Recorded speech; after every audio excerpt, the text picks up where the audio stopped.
Oh, okay. Welcome, everybody. Welcome, welcome, welcome. All right. I want to thank everybody for being here, first of all. Thank the Lord for his many blessings. Thank everybody who contributed to the fundraiser to help me with medical bills that like your charitable contributions far exceeded my expectations, and what a blessing. So thank you. You don't know how much that actually helps. And I want to remind everybody that I'm keeping enrollment open just for a little bit more on our uh, epistemology online Canvas course. We do have one scholarship available for the first person to reach out and contact me. We did have our first office hours and meeting yesterday, and like I said, you're always guaranteed an hour a week. Usually we go over. In fact, last night was a great first tutoring and office hours, and we did 2 hours. So usually you get double what. So it's definitely worth it. Definitely encourage everybody who can to sign up. There are also payment plans, so don't forget about that. Don't forget as well to get your tickets to the Orthodox MontaNIKA, which is less than 30 days. Let's look and see how many days.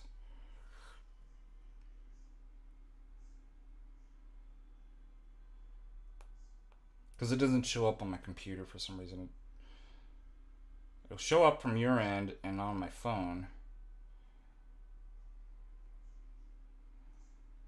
But I bet it's 29 days. What say you? 30 days and 1 hour. So in 1 hour it'll be 29 days. It's weird that it's set like it must be when. Let me put that in. We want to encourage single people to come and meet potential spouses and good Orthodox people, and just for good Orthodox fellowship. It's on Therapia. We're going to have workshops and healing, and it's going to be a life-changing event. We have obviously wonderful sponsors, St. Paisios Brotherhood, Lore Coffee, St. Herman's Studio, Nest Recorders, and Hellenic College Holy Cross.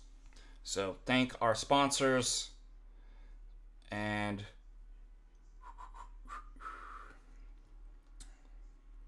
what else? What other announcements?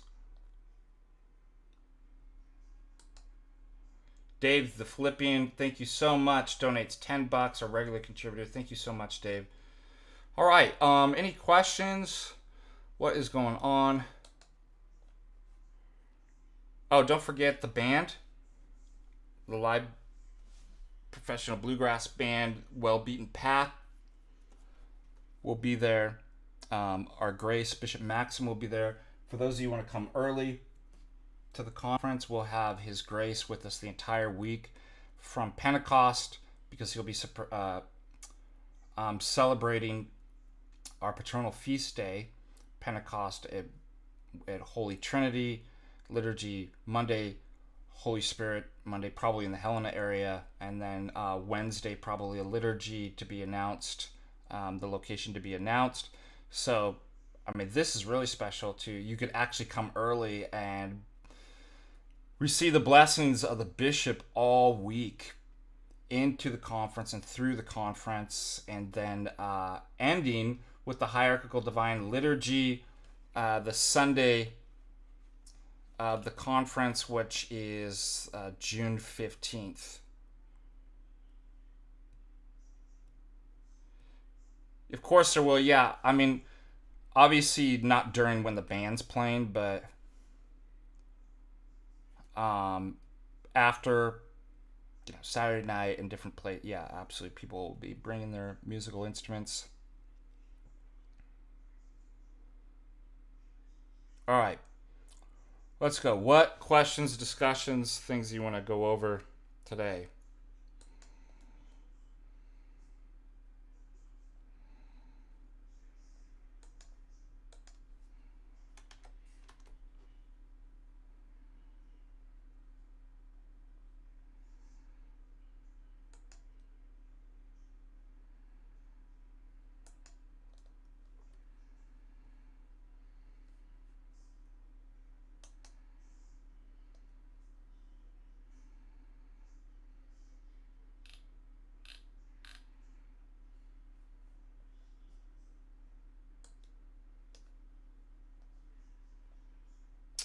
Hello?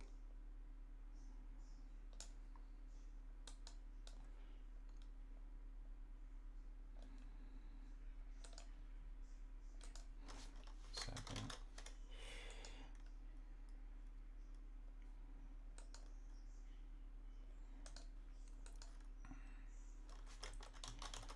Why is this not working?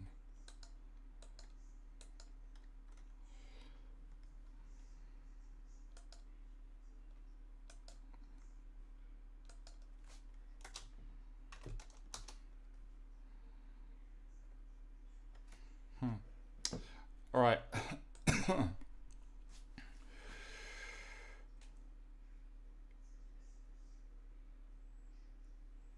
Yeah, the great question, Marisa, dude. Clergy get vocal. Yeah, in seminary, I mean, you're taught.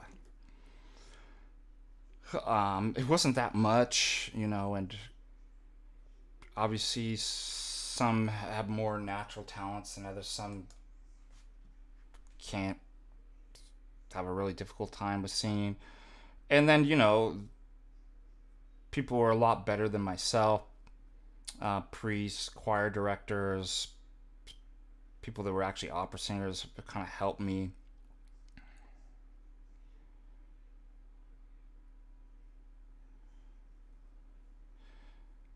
By the way, where did you, Giannis, who's telling you that Scotus might solve problems with Aquinas's absolute divine simplicity? Just curious.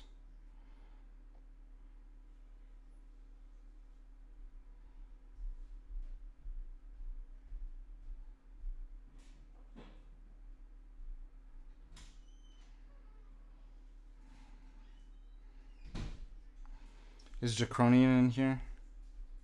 I don't answer his question unless he's in here. Short answer, no.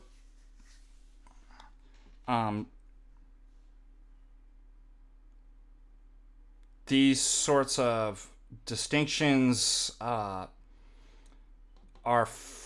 foreign to Orthodox theology. It's not part of our faith. It's again, one of the problems with all of this is what I discussed in our catechesis class.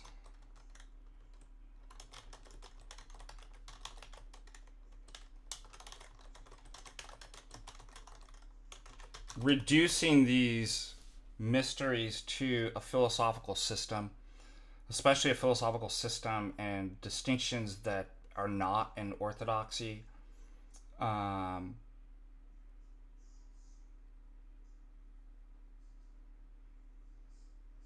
Anyways, I think Jay and I have done a stream on that. But the other thing too is the idea of divine simplicities, through the Palamite councils, and if you read Saint Basil against Eunomius, it's obviously condemned. So I'd probably ask, why are people trying to unite and bridge and save something that's not orthodox? I find it really weird and suspicious. And also, one of the problems too with this kind of this type of scholastic thinking is it's literally ad hoc. Well, I'll just make up these words and distinctions and see how I can solve. Anytime there's a problem, I just make up stuff.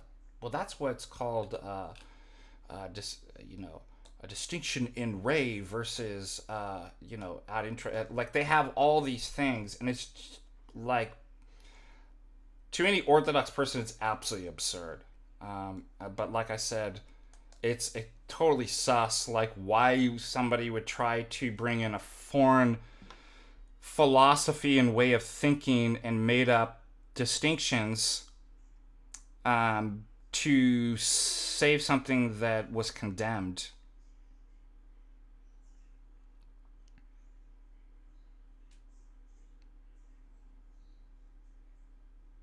And there's some, yeah, look who these people, where it's coming from. These people are either Orthodox by name, they're subversive, so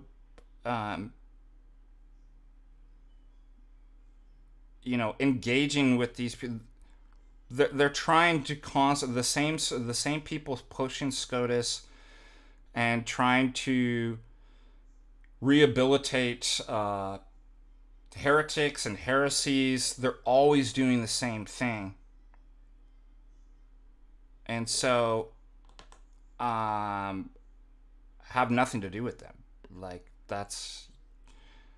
you don't have to answer subversive and heretical people, people who are problematic because they come up with something, especially when it's not. I wouldn't worry about it. And that's the other thing too. People shouldn't be jumping into extremely difficult, work on the fundamentals and ignore people who don't have a blessing to teach on those things. Certainly ignore people that are subversives, who are known for causing problems and resurrecting, trying to rehabilitate Latin heresies. I wouldn't worry about it. Jay and I've answered it a million times. We've done streams on it. But okay, so imaginative prayer.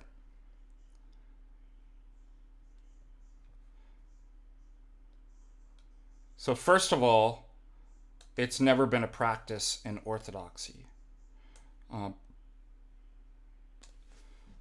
Again, this is Roman Catholic Ignatian method of visualizing, and it's completely contrary to Noetic prayers and hesychasm. And the idea is a proper understanding of spirituality and how these things work, as well as anthropology.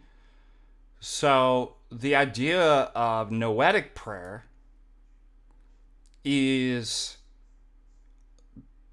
the hesychast method of quieting the mind. So you obviously want to even get thoughts out, and you want to quiet the mind so that you have a direct contact with God in the inner stillness. So what's even worse is to use imaginations, because this is like twice, 3 times removed from reality. You have, for example, an object, okay, which is the real thing. And then what do you have? You have a thought about the object, okay? And your thought about the object mediates with the object. Then you have an image that attaches to the thought. That's 3 times removed, or twice removed from reality. And when you think about when you're no longer looking at the cup, and you think about the thought that accompanies with an image, and you start to inspect the image, what happens? It's fluid, it's changing, it's not stable. You can't look on the kind of details. And think about this. When I used to live in California, there was somebody that robbed one of the old parishioners outside, stole her purse. I actually chased them down, tried to catch them couldn't catch them, lost them in the neighborhood, and then the police came and they were taking a report, and I found something really interesting. They were asking, like, okay, was it a lady or a man? I was like, it was a man driving. And it was a lady that took our parishioner's purse. And what was she wearing? I'm like, purple. And then I was like, blue. I was like, it started changing. So I was focusing on the image, the imagination, and I couldn't actually get I was like, this is really weird. I'm like, does she have brown? Like, it just kept changing in my mind. Now, this is common for lots of people. So notice that there was a real thing that happened, a real person. Then my thought of it, which could be lacking, right, in kind of details. Then the image, which goes even further, and it's constantly changed. So it's an unreality. It's unstable. It has lots of falsehoods in it. And so if our purpose is immediacy with God, what do? Just like the object, right? Well, I want to definitely get rid of imagination, because that's full of error. It's unstable, and I'll talk why it's particularly demonic and dangerous. But just in practicalities, you don't want to stay there in unreality and falsehood and instability and stuff like that. But then when I'm saying the thoughts and words, I don't even want to stay there. Eventually, I'm going to remove those. Why? So that I'm not being mediated even between my thoughts that could be false, and words that were given in prayers aren't false, but there's still a mediation. So we remove those and quiet it so we have a direct contact with God. So that's the first thing that's wrong with imaginary prayer. Number 2 is it's primarily through images that you're deceived, the imagination. And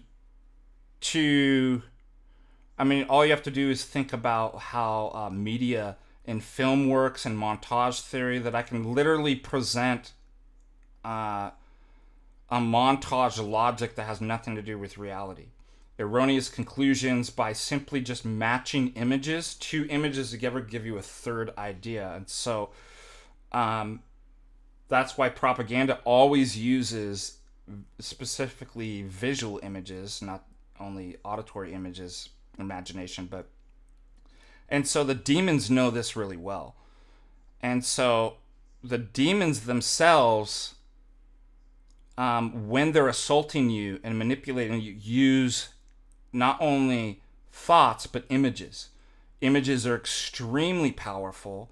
They're extremely dangerous. And so we don't dwell and, first of all, twice remove reality and error, which is imagination.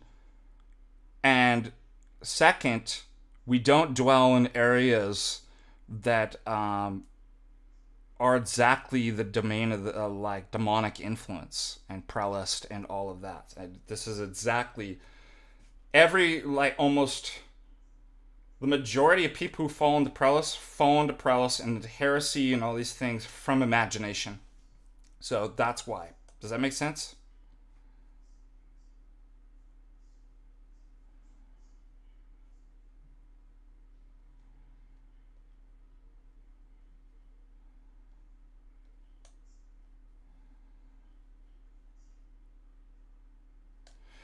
I also want to talk about, the marriage.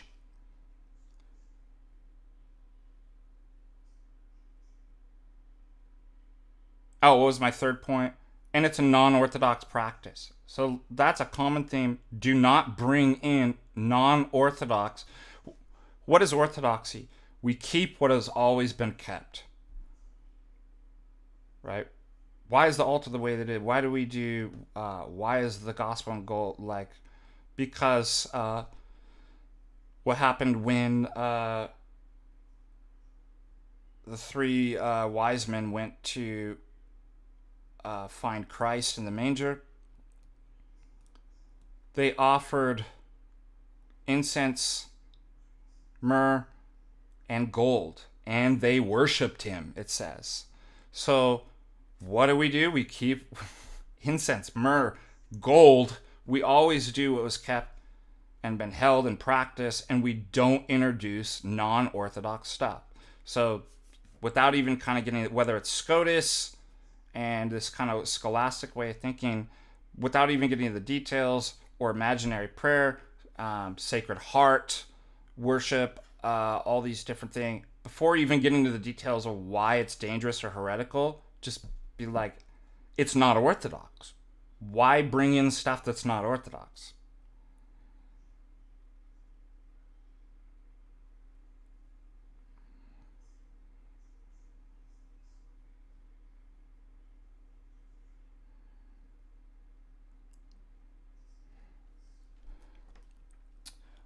Let's go into the marriage issue because I've been thinking a lot about this.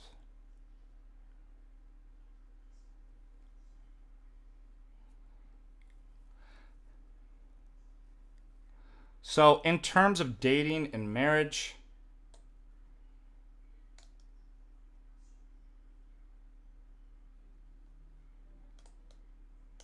there's general kind of idea. It's like fasting, right? There's the general way that we kind of fast. Um, each of those might be tailored. So there's a kind of general template. There's an ideal. There's a general template. Each of those things might be tailored to the individual through the working with one's priests and where one's at. So generally speaking, um, there is no prescription that Orthodox date outside, but it might be allowed and tolerated. So the idea is you find an Orthodox spouse. There are exceptions that are made. It's allowed, but it's not ideal. Does that make sense? Because it does pose problems. Like I said, being unequally yoked, and people were like, well, I'll convert her and stuff like that. But that doesn't always work. So, and then you have the issue of the like you would have to raise the children Orthodox, and that poses a problem. So, again, this is something one needs to discuss with one's priest. Um, there might be a situation where it's just, I've already fallen in love or something, like I'm already committed and there's nobody else or something like that. That would, the priest is never going to tell you you have to do this, but they say they may allow it, but it's not ideal. Does that make sense?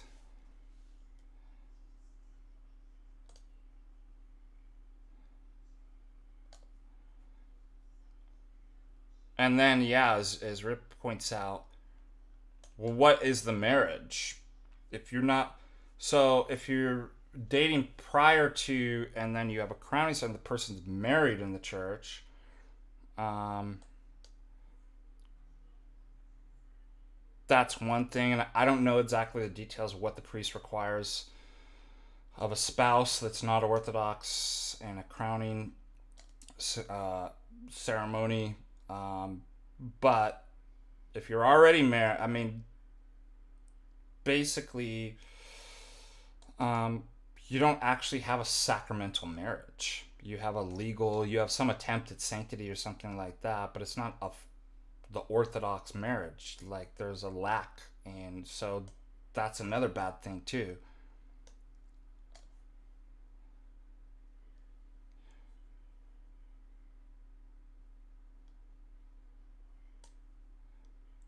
One thing that I realized is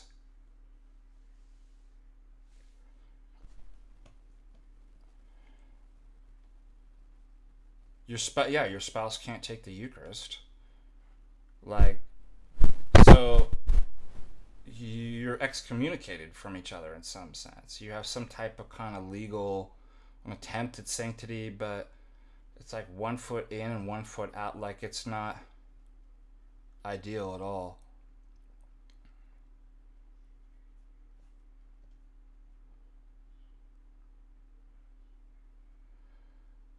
All right, what was I going to say about... Okay, so something I noticed about the young guys. It's interesting between the two genders. I actually find that the young men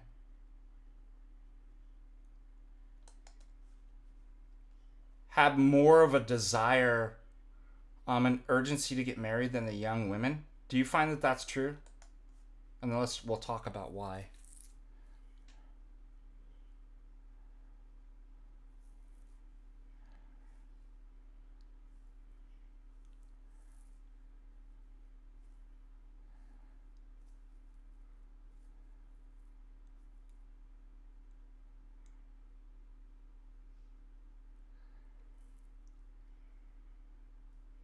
Yeah, why do you think that is? Now, of course, the young women are looking, but there isn't...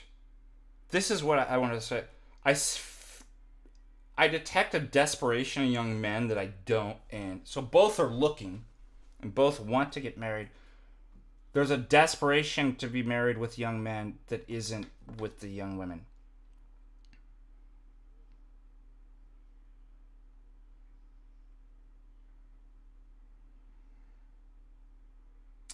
That's interesting, Jerome. That was actually... Was that with regards to Jim Bob and the debate with that lady, that women do have more options?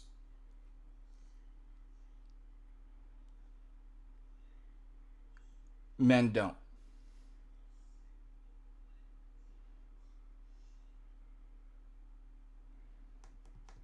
Yeah, you're a diet lady, whatever.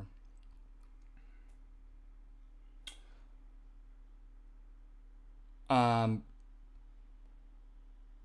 any other reasons why?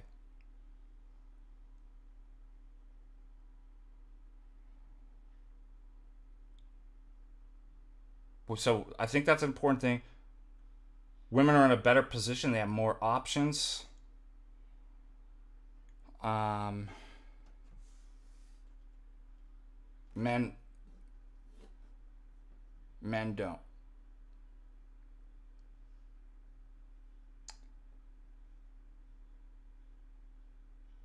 What else?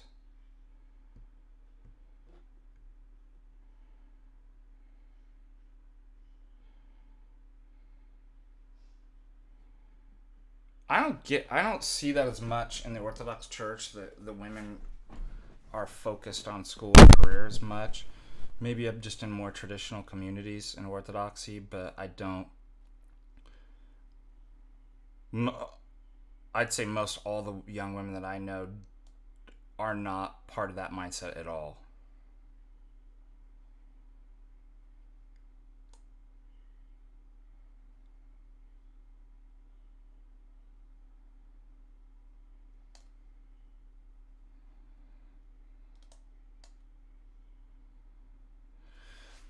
One of the other things I think too, and I don't know exactly where it's coming from, it could be from the Z generation itself, but I was talking with a young guy about this, that it's not just there's extreme pressure placed on, and I don't know, other than the Z generation itself could be doing this to themselves, but an urgency in terms of like you don't have enough time and you have to get a career and get married as fast as possible. Now keep in mind, I'm not saying you have all the time in the world and should just wait, but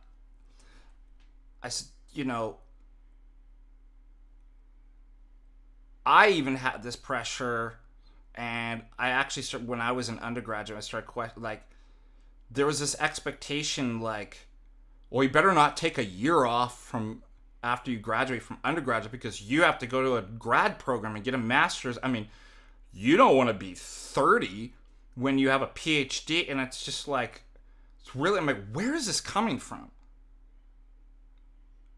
I'm like, it's really weird to this kind of pressure. And I realized it was ridiculous. I'm like, I should enjoy I want to take a year off. I'm like, it could be society too. It's a very kind of secular standard. You got to climb to the top as fast as possible. It's kind of a secular kind of corporate way of an American way of thinking. And I realized, I'm like, when I was younger, I'm like, I don't have to do a dang thing. Like, you know what I mean? If I get this education, I'm not, obviously be in the middle. Don't be like, well, I can just take as long as I want. Obviously, that's not the. But it's like, you don't have to get to the top as fast as possible. And this mentality even came into, orthodoxy, and with people asking me about the diaconate. Well, when are they going to make you a priest? And I'm like, it's not a corporate, like, I'm not less.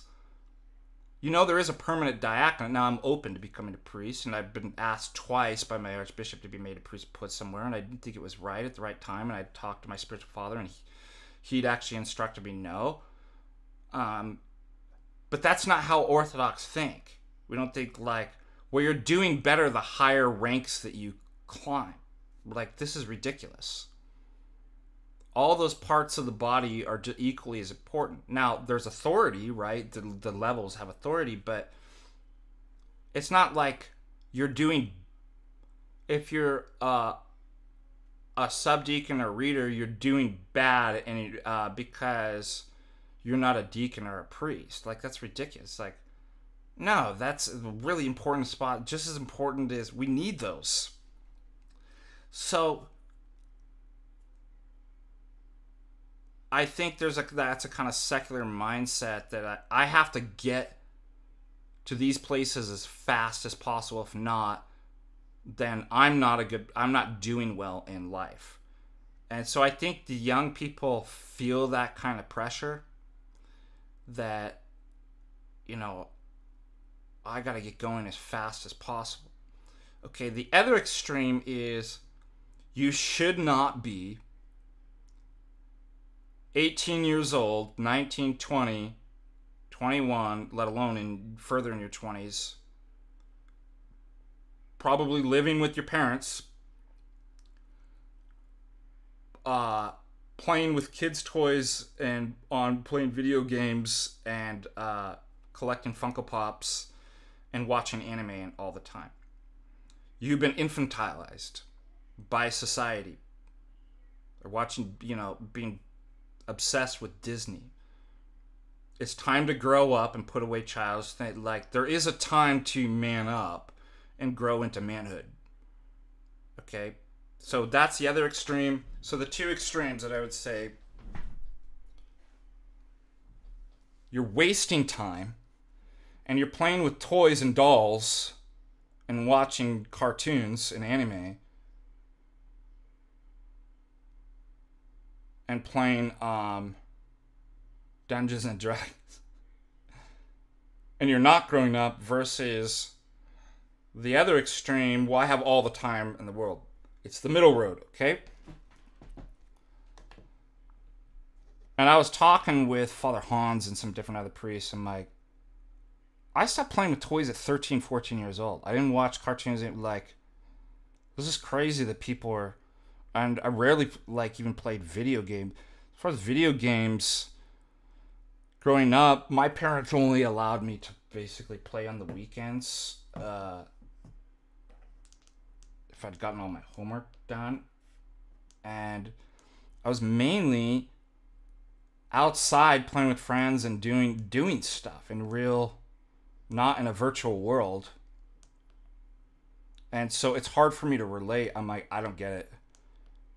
And we see the negative effects of that. So young men want to meet young women. They have no idea how to social, like face to face. I'm not saying everybody, but a general phenomenon. They're awkward. They don't know how to talk to a woman, etiquette, these different things. Well, why? Because spent the majority of the time in a virtual world. Yeah, I usually watch movies after all my work's done at the end of the night. I might put something on, my wife and I will watch, just kind of wind down before I go to bed. But yeah. I definitely like to watch movies and do analysis. That's always been something that's interested me, like philosophical analysis of certain movies, and kind of like Jay does stuff like that too. I do enjoy that. All right, back to Dave.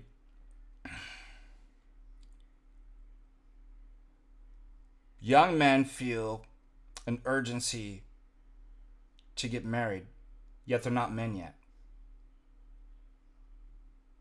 Yeah, of course you play video games responsibly.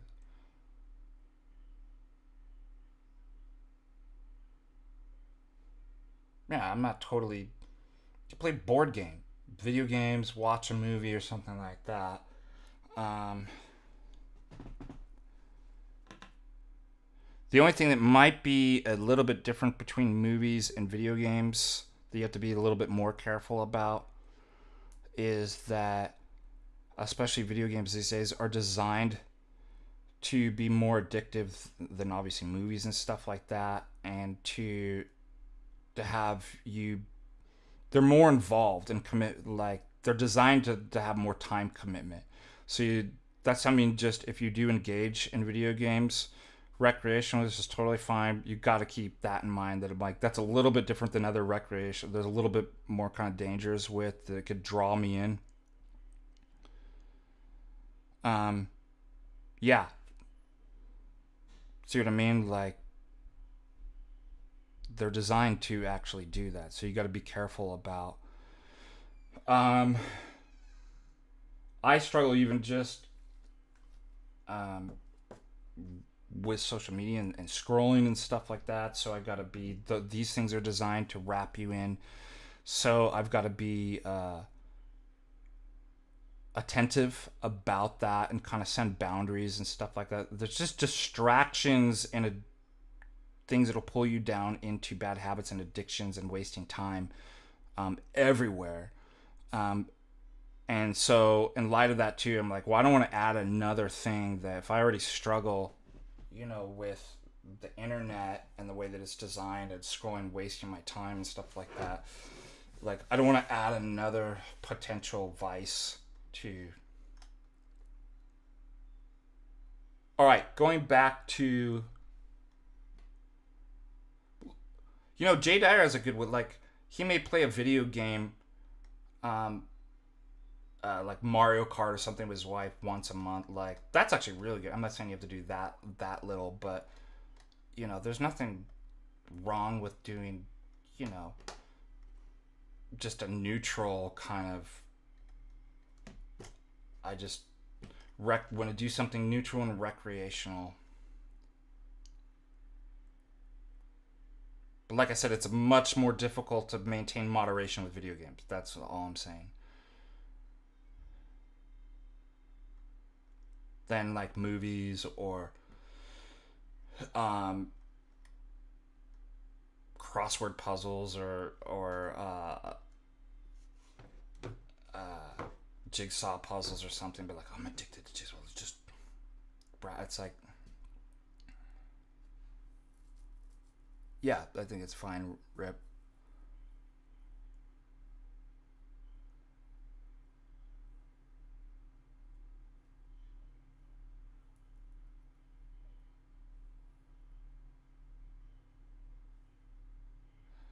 Yeah, and maybe men have always had that. I don't know. That's an interesting.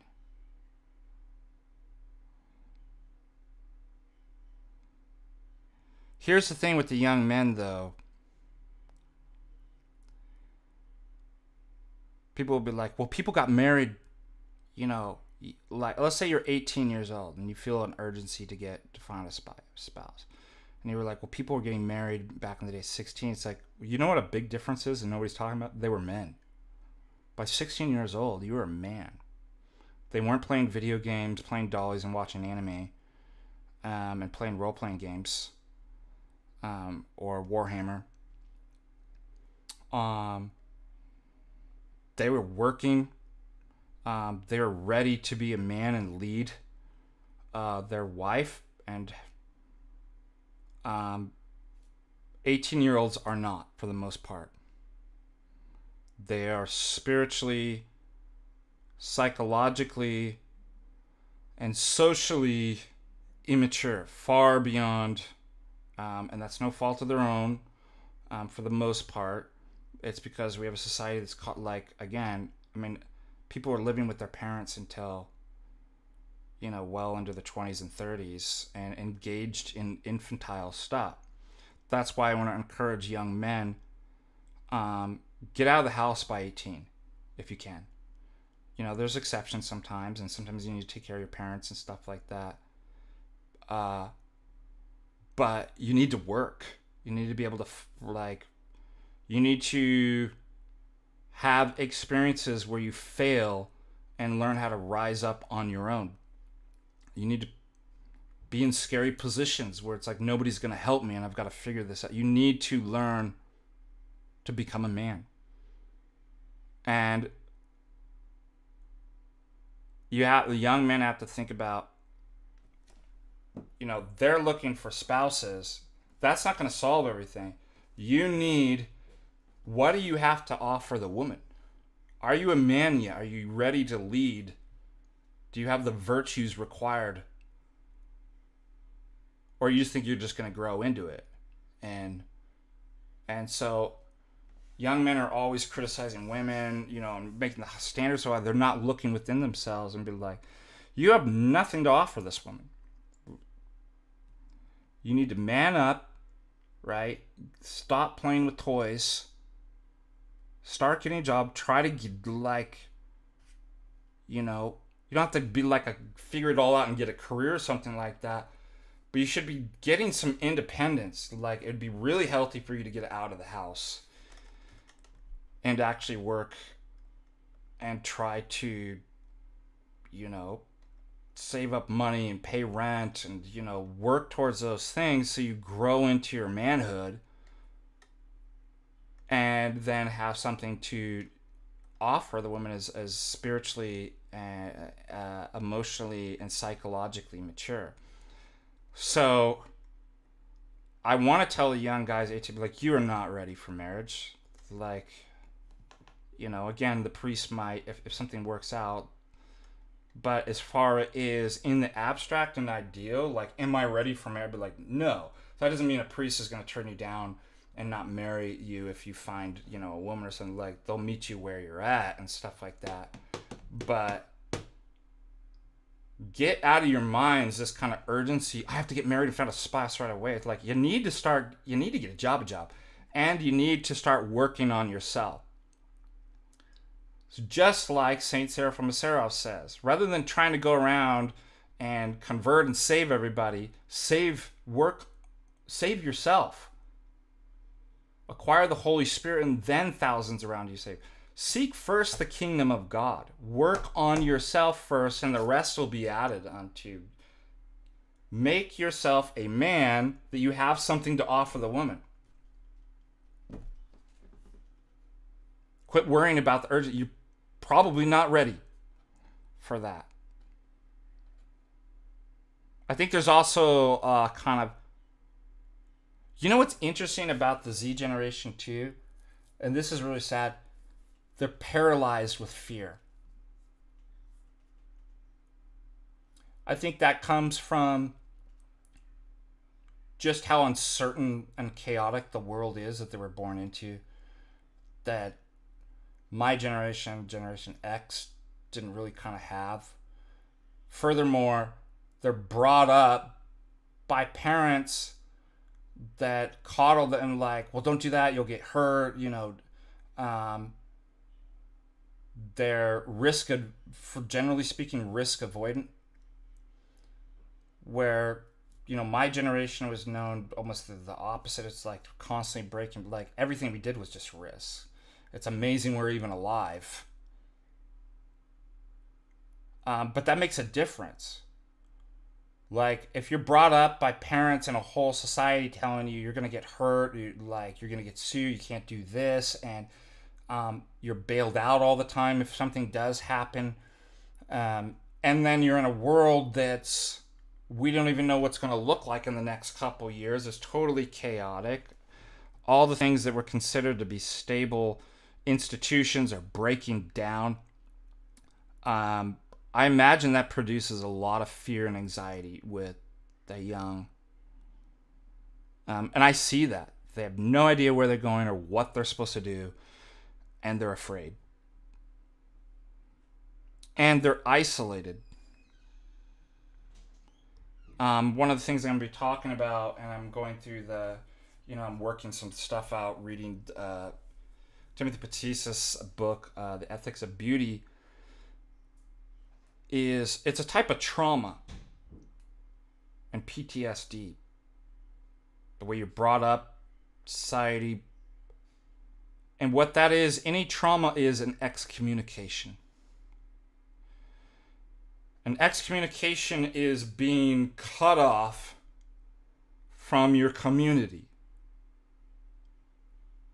And Timothy Patis says the healing is not secular psychology and talk therapy and these various things.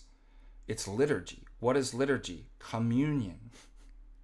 Our whole therapia is communion and liturgy. So all the things that you young guys are experiencing is excommunication. And when you're excommunicated, you're isolated. And because your very being as a human being is communal and liturgical, there's a loss of self and essence. Your being is becoming unraveled. And that's trauma. That's PTSD, that's fear, that's anxiety. It's excommunication and the very unraveling of your being. And so the healing is to bring you back in. This is what that's why I'm encouraging everybody to come up, is communing and liturgy. We have a program in terms of the community of which one acquires the virtues and maturity and the healing process within the whole context of communion and liturgy. And that's what we're going to be doing at Orthodox MontaNIKA. All right, let's see. Yes, this whole thing is for questions.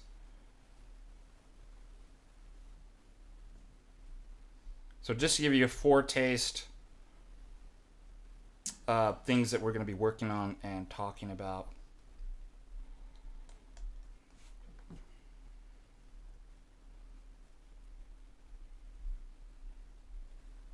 Go ahead, shoot your questions into the chat.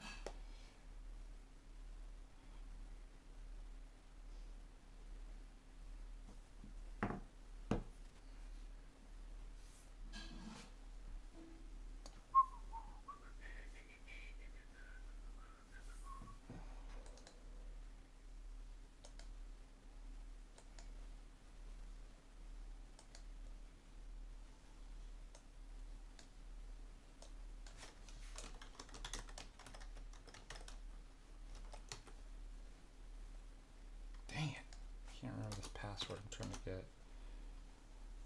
I don't remember it. All right. I'll do this later.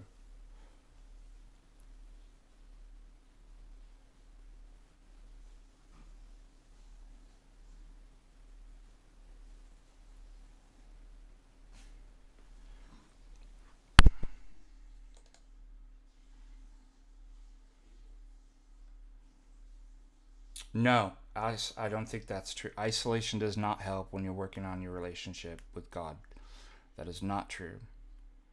Glory to God that even through that you might have been able to find, but that's never a prescribed thing in Orthodoxy.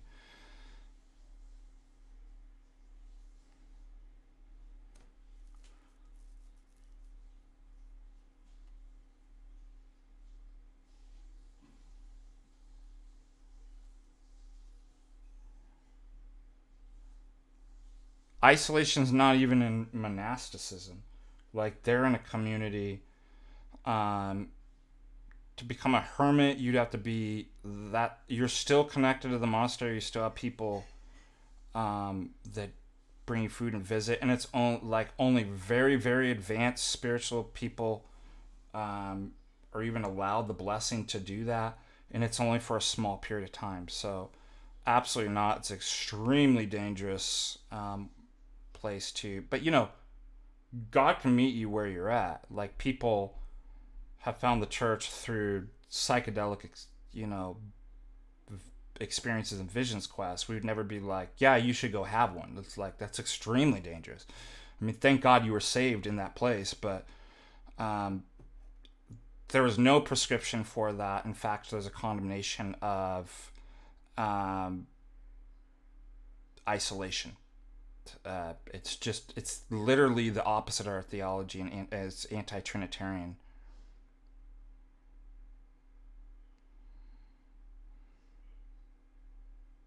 Even when you're baptized, you're not baptized alone, so you're not saved. Yeah, Tertullian said one Christian is no Christian at all, and when you're baptized, the whole community is there.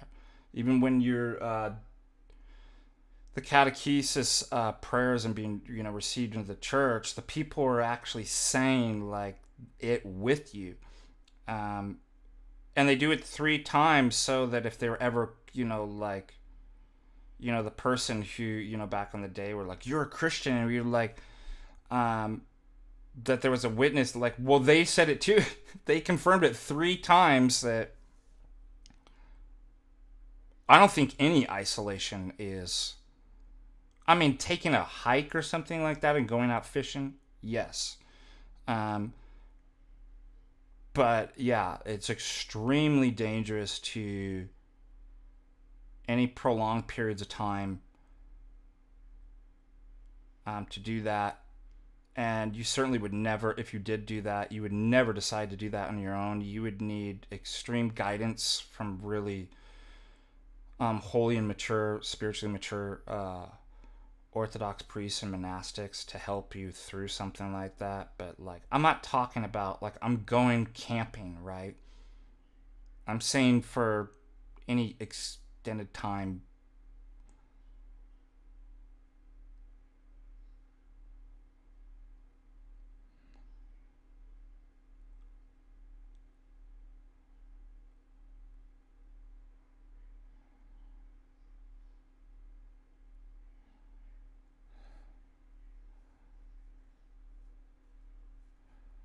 Yeah, blood has always been the principle of life. But as we saw in the Gospel of John, mere flesh, right? He says, the words I speak are spirit. In other words, it's deified flesh that, you know, that's why it's not cannibalism. It's like you're not eating human, just mere human flesh. The flesh profits nothing, it says in John. That although there's life in the blood, merely non-deified human flesh isn't going to do anything. Your fathers ate manna. It's just the same in the desert, and they died. They weren't. Yet there was a prefigurement in the manna talk about there is another manna from heaven that's coming, that if you eat, you shall not die. That we know that even the blood is the life is because the Holy Spirit fills all things, but we're not deified. So eating, human flesh is forbidden, first of all, because it's not deified. And so when Christ comes and he mystically, right, so you're not visually actually, but mystically and literally eating the flesh and blood, that blood was unified, right, the human blood with the divine, and deified and went into Hades and overturned death. So you eat of that and you will live forever, or you eat into condemnation.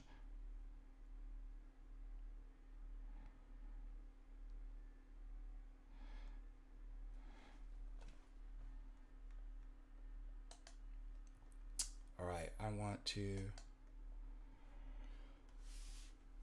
Bobby C, $5. How much does Streamlabs take in fees? I don't know. That's a good question. Streamlabs is probably the least. YouTube takes a lot more. I think that's why I started doing Streamlabs. It's really small. It's hardly anything.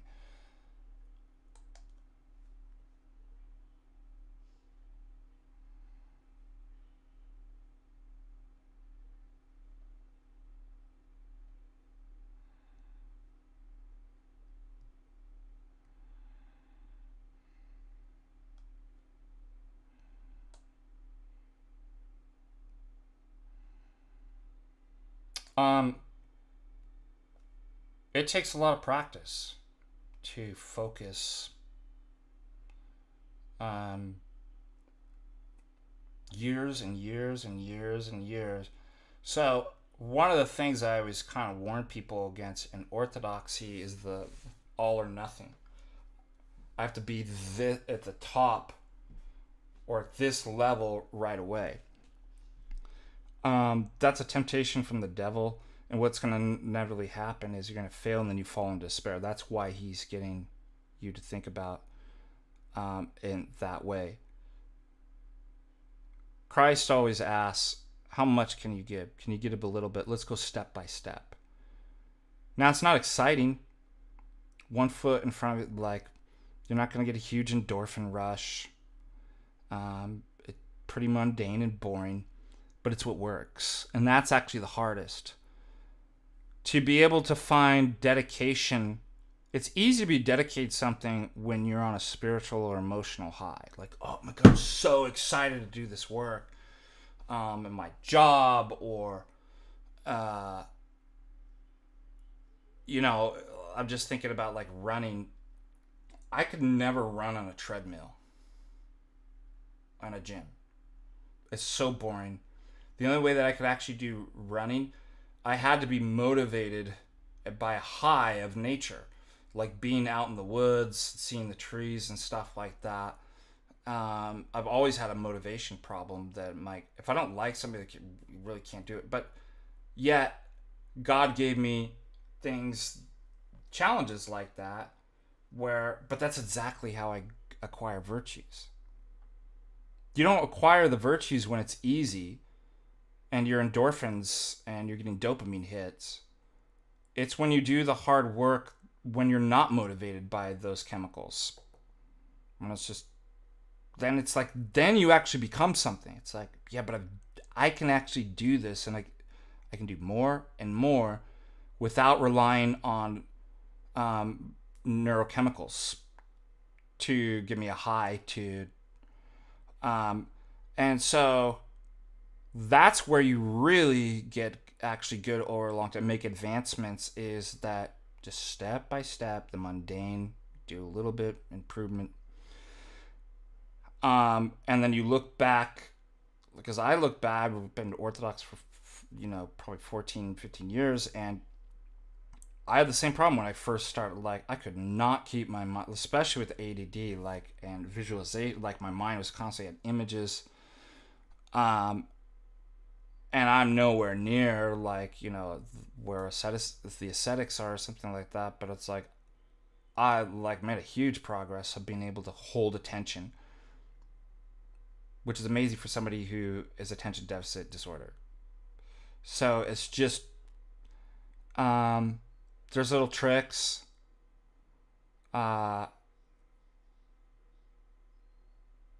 First of all, I think practicing the Jesus prayer at night is really good.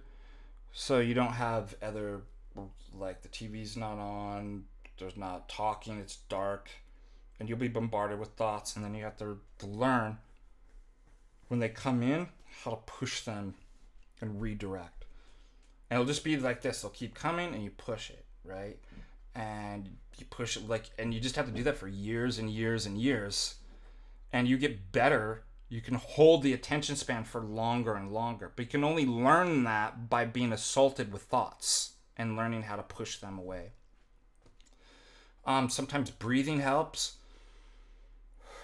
Right to focus on. I'm trying to think about like techniques. What you can start with, what I would say too, if you're having a difficult focus, saying out loud. My spiritual father taught me that. Saying it out loud will help. Then you can move into internally. I try to, again, remove the images, because you'll be bombarded with images, right? And I'll just focus on the word. And that's really hard. You'll have to learn the word. The idea without the image. That's hard. I just keep going to Lord Jesus Christ, Son of God. And I can see the words popping up, and I try to move that. Have mercy upon me, a sinner. And then the images of the sinner comes out, and it's like, and I just keep practicing that. And there is kind of a weird physical orientation, or like with it has the analogy of spatial, and I think that's why the hexkis stared down. There is something of like, it's not a visualization, but it can only be described in terms of kind of spatial, kind of language of turning the mind and the eyes down. So when like we're thinking, we think like we look up. Okay, and so then you associate, like I'm looking for ideas. The Platonic heavens are in my mind or something, like by looking, Prayers kind of has that analogical, physical, spatial language of my mind's up is down in the, so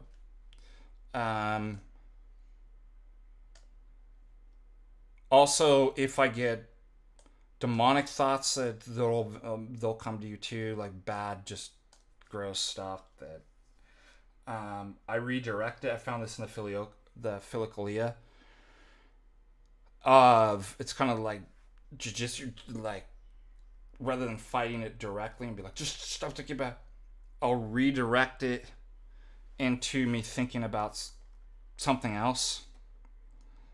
And I'll think about me particularly doing something stupid, like you're fall down the stairs. I just redirect the energy into another thought rather than fighting it directly. That is in the Philokalia.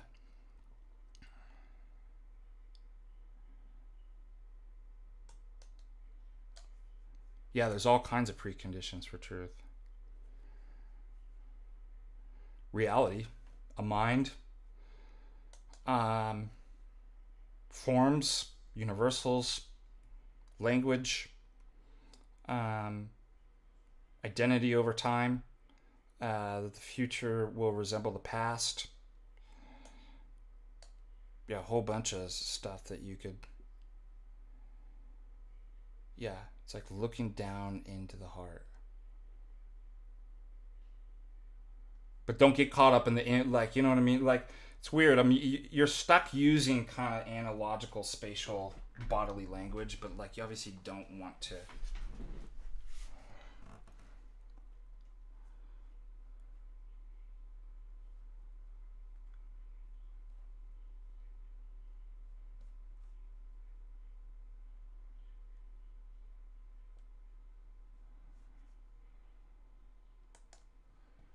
All right, let's see if we have more super chats.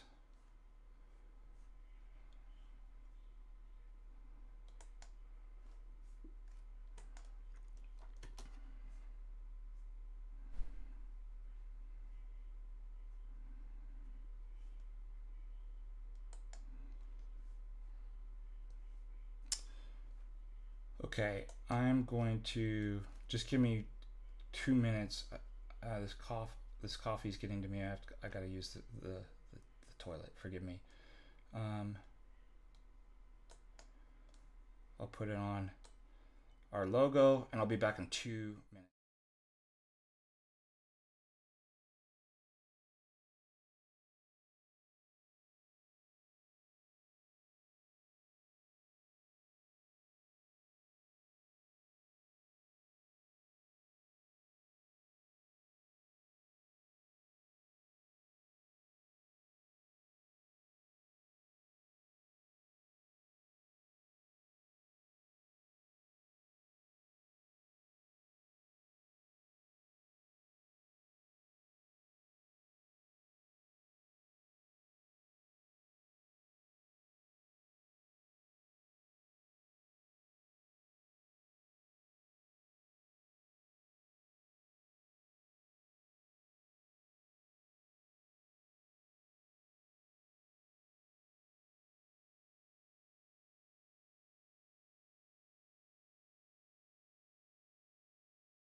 All right, I'm back. Thank you for your patience. It's like Jay Dyer, right? Well, I don't drink as much coffee as Jay, but anyways, that sometimes you gotta go to the bathroom. What do you gotta do? All right, let's see.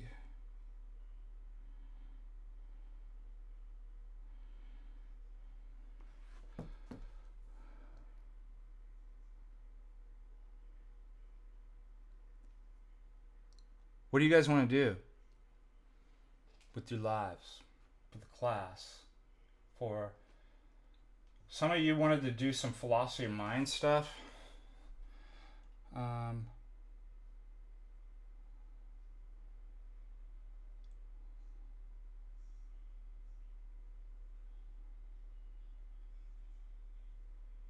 Questions?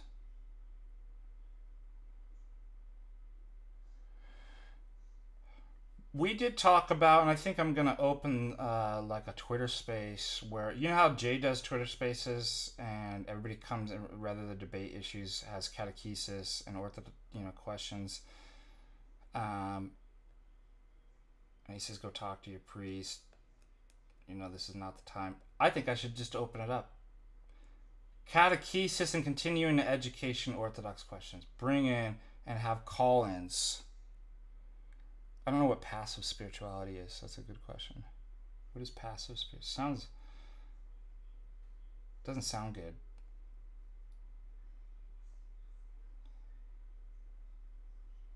Does this sound good to you guys? Am I the only person that thinks like that sounds off?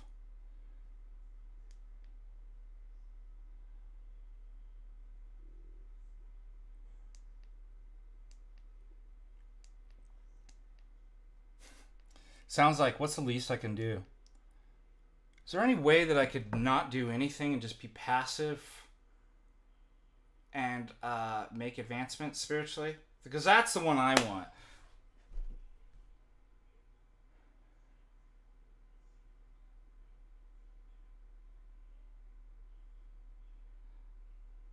Do I need to pray silently in our mind or in tongue? Like when I pray for my parents,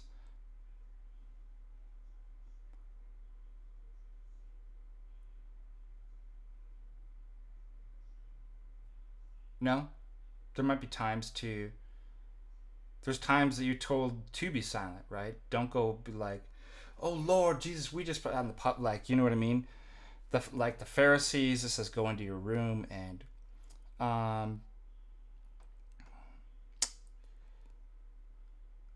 but like I said,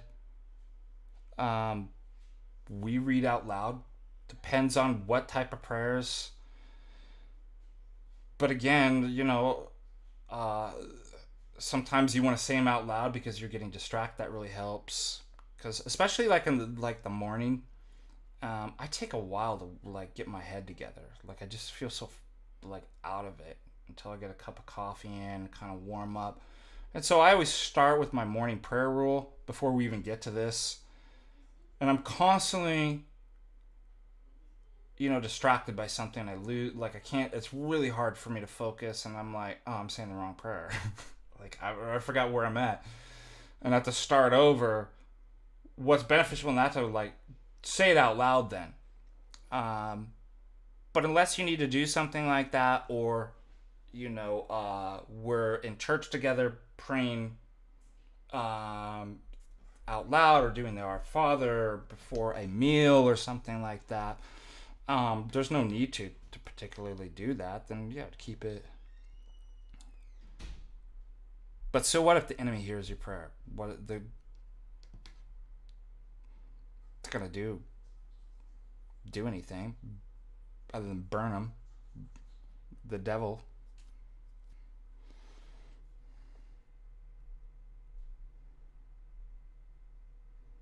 I love that guy. Let's do that. Jesus Christ, we love. Remember when people thought I was making fun of that guy, but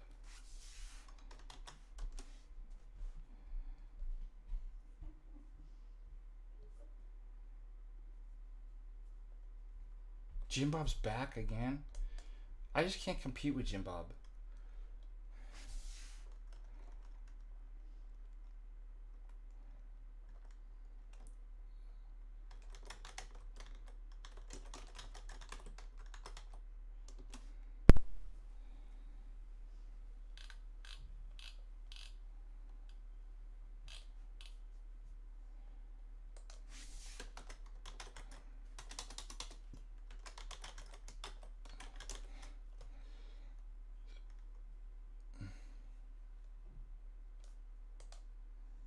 The Jesus Cholo.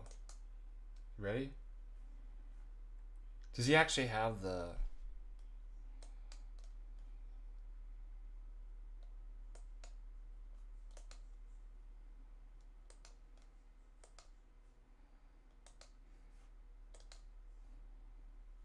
So put on the full armor of God, Jesus Christ. I love you, God. Him, a true Jesus Christ. Check out our righteousness, Jesus Christ. Shoes of peace. Solid on the enemy. We love you, God. Jesus Christ.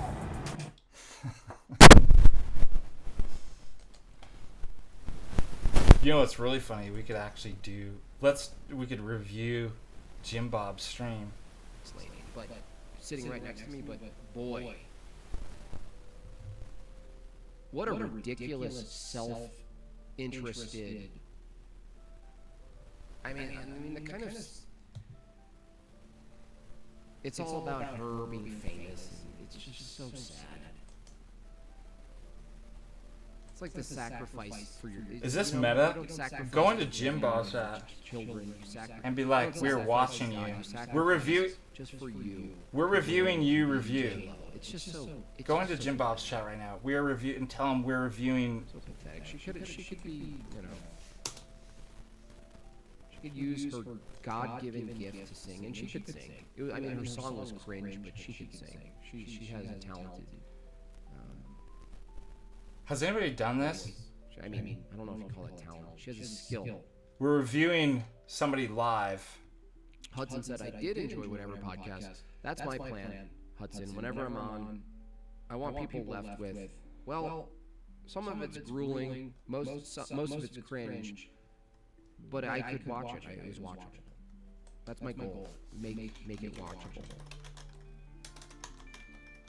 Steelborn says for $5, Jim Bob, great job on whatever, and yes, we all objectify you and your petite shoulders. See, that's what I'm saying. That's what I'm saying.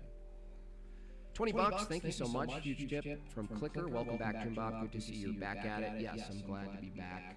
Nothing quite matches the comfort. It's not the real Jim Bob, though. How do we know this is not an AI generated?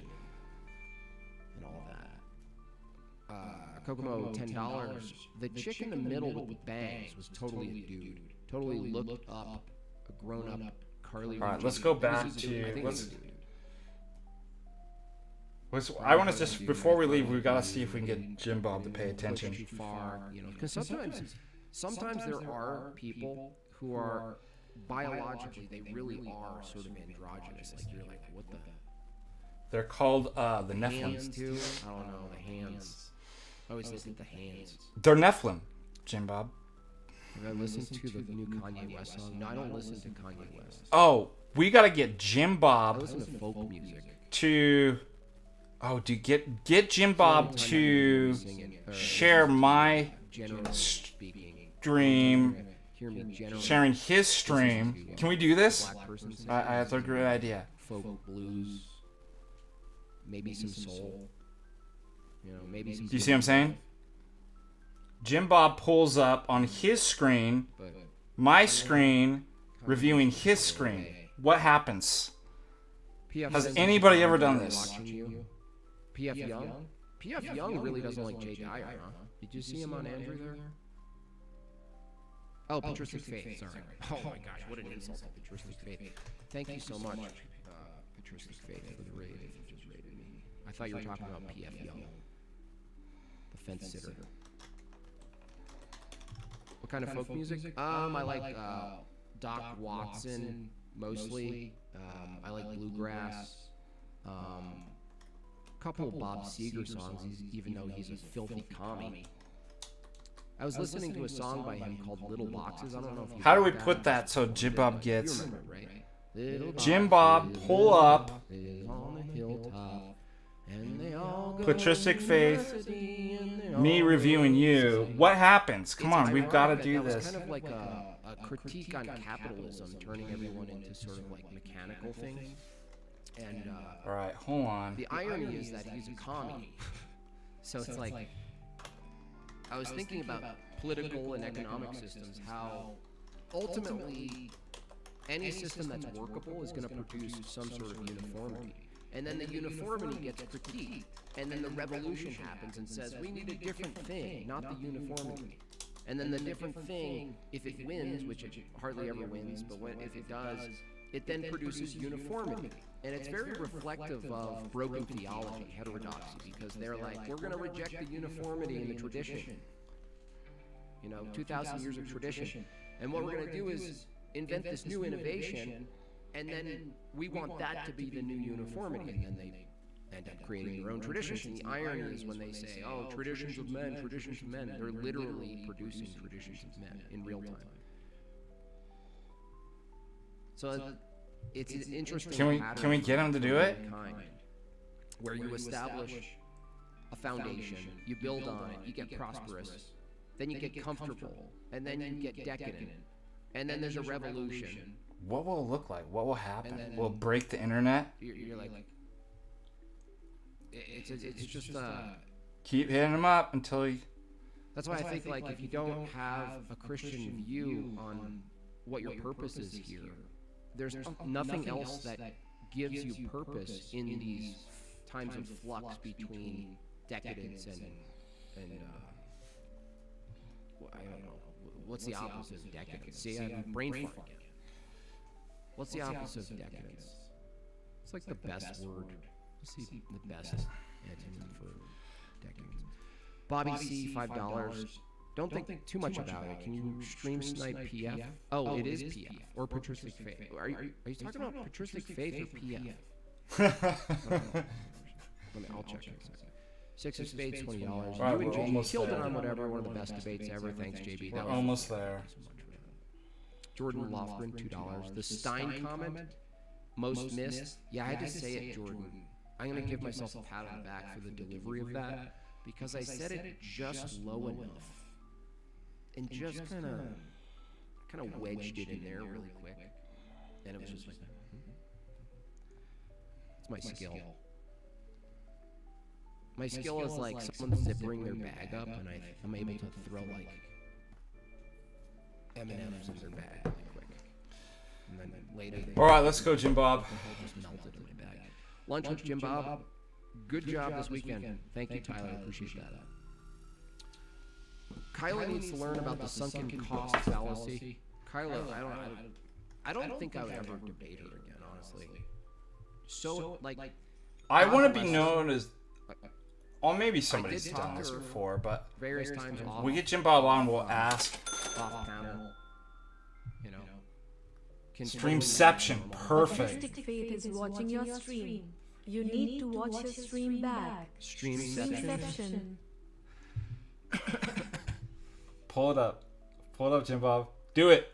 That would get really confusing with audio very, very quickly. Oh, okay. $20. Also, here's for having to deal with that this weekend. I don't usually get overly Oh, annoyed it would, with huh? debates, but I didn't even think holy about that. frigoli, All right, let's go back to... that had to be frustrating. Having her butt in every few seconds.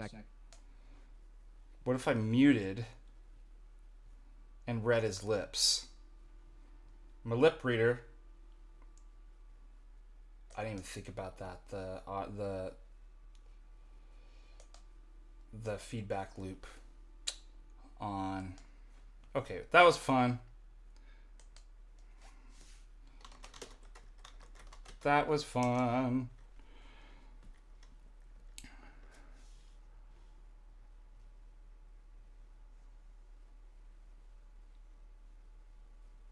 Yeah, do you know what I'm saying? What, I didn't even think about that.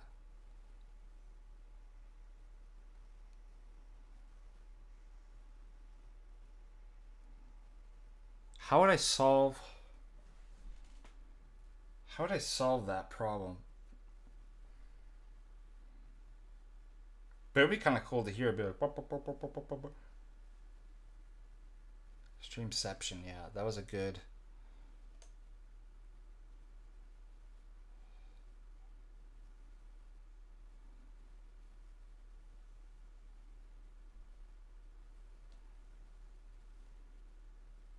Alright, what else do we have going on?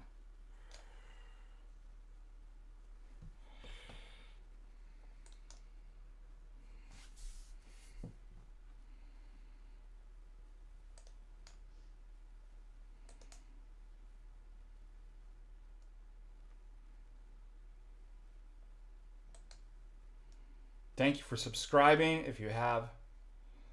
If you haven't, subscribe.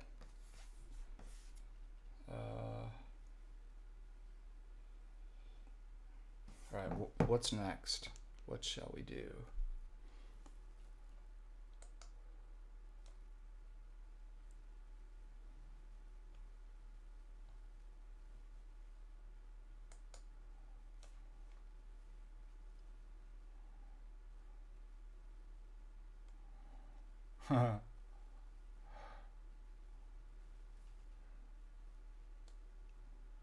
It would have been cool to see and hear what it sounded like, though.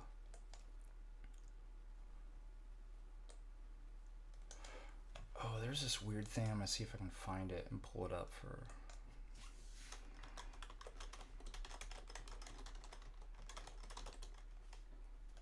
Have you seen this one? I mean, it's got to be fake, but it's kind of cool.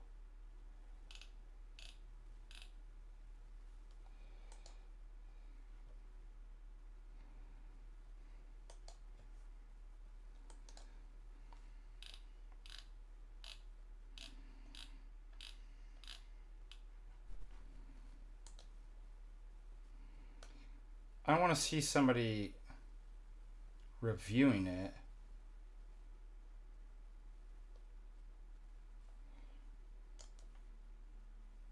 I want to find it. 1 second. Here's what would happen.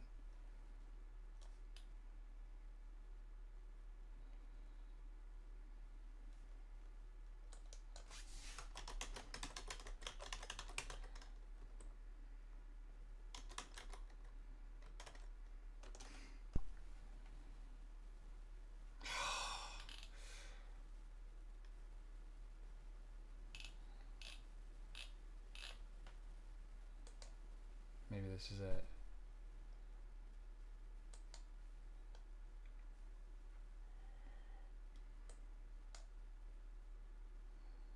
Over 40,000 years ago, devastating the land. Dark web footage shows a girl opening a portal, but to where? Yes. Okay, hold on a second. How do I go back? All right. Ready? This is what would happen if we did this.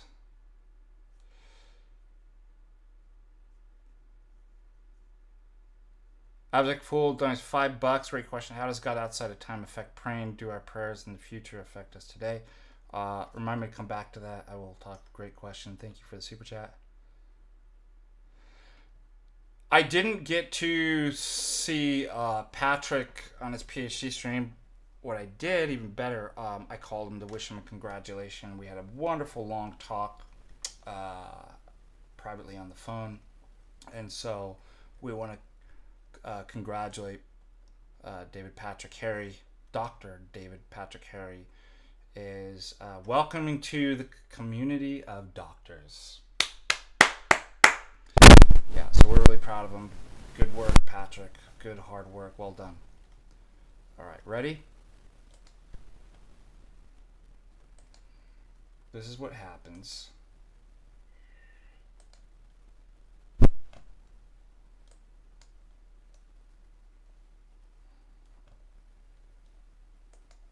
This stolen dark web footage shows a girl opening a portal, but to where? Watch this. Something really strange going on here, and if something ends up happening to me, I just hope that this video can maybe explain it. Okay, so I have these 2 mirrors in my room. As you can see, they're pretty normal looking mirrors, but I was cleaning and I had them kind of set up like this, and I noticed something really weird. Just watch. See, when you look through the mirror into the other one, it becomes like a window. And there's this huge warehouse, grocery store, or something down there. But wait, it gets even crazier. Watch this.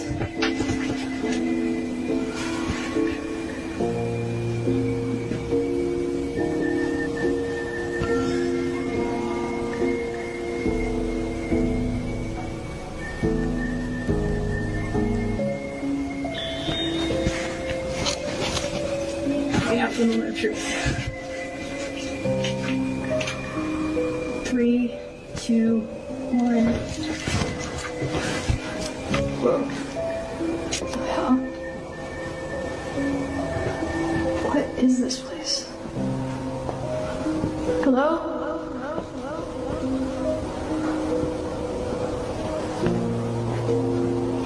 How far does it go?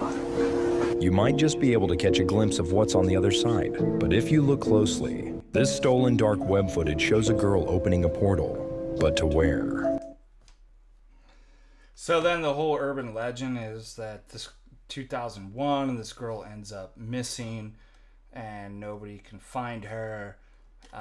So I figured that's what would happen with the Jim Bob stream if we streamed.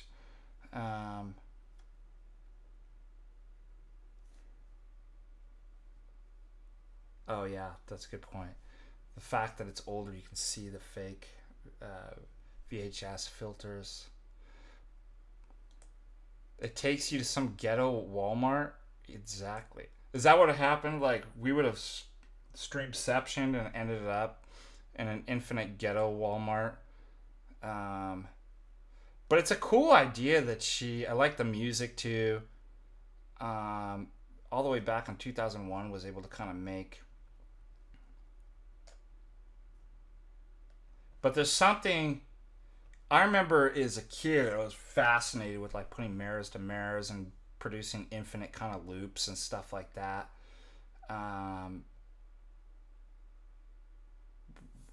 The other thing too that I would do when I was a kid, I would basically, like, let's say this was like a mirror. I guess I could do it like this. Because I would walk around. So I'd have this, like this. So it looked like, and I tricked my mind, I'd walk, so I'd have to walk over the door and walk around the house and everything. And it was all like inverted and stuff. And it was like, anyways, just stupid stuff I did when I was a kid.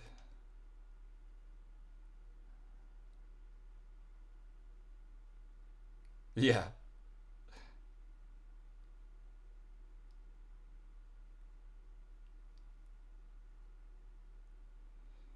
Oh, all right. Let's go. Stretch. Calisthenics. Let's go. Sip of coffee.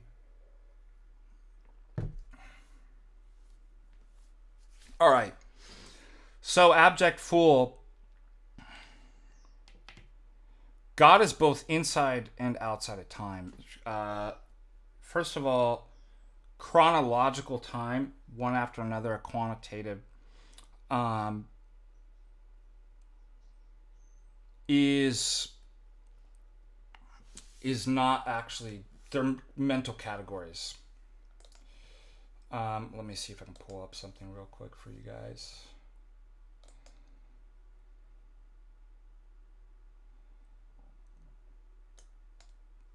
Time is on my side. Oh, yes, it is. Time.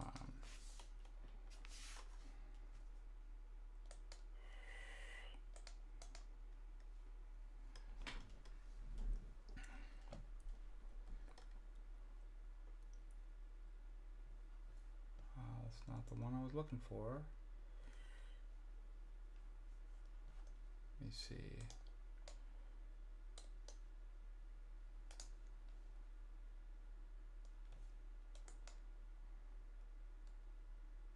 Open.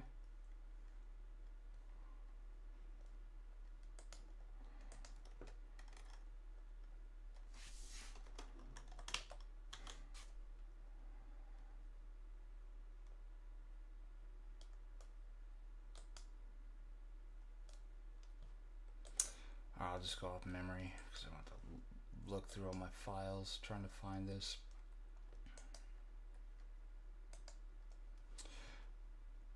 So you could take something like presentism theory of time. So the only thing that exists, if you think about this grammatically, is the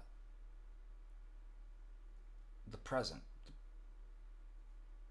Past isn't what once was, and the future is what doesn't exist, but what will be. So the only thing that exists is the present, by definition. It exists. And so what we do is we stretch, as St. Augustine said, and Heidegger and Husserl, the now, which was basically like an infinitely small point with no extension, so it can't really be grasped unless you stretch it out. And you use, and part of the stretching is mental categories, human mental categories, chronology, past, future, in which you can conceive conceptually and stretch out a present moment, lingering off into the past and going into the future, and so that you can conceptually anticipate, okay, the next point with no extension or part will be the same point in the future, etc. Now, with God, there are not these categories. Again, they're just human categories for you to perceive an ever-fleeting reality, and now you try to name it and it's gone. God is an ever-present. So the reason why you praying to God and he hears you is because he's present with you. Okay, does that make sense? And that's why it says, and he even knows the things that we will do, but that doesn't determine us, because he knows, because he's there with us. He's always in a present to present. Okay? But you're bound in temporal and conceptual language of tense. But there really is no past, there just is what is. There's a finite, limited view of what is the present, and then there's the God view of ever present. Everything that you would call past, present, and future is Boethius in the Consolations of Philosophy talks about, and I can't remember exactly what section, but he actually, all the way back in the what is it? He the 3rd century or 4th? I can't remember.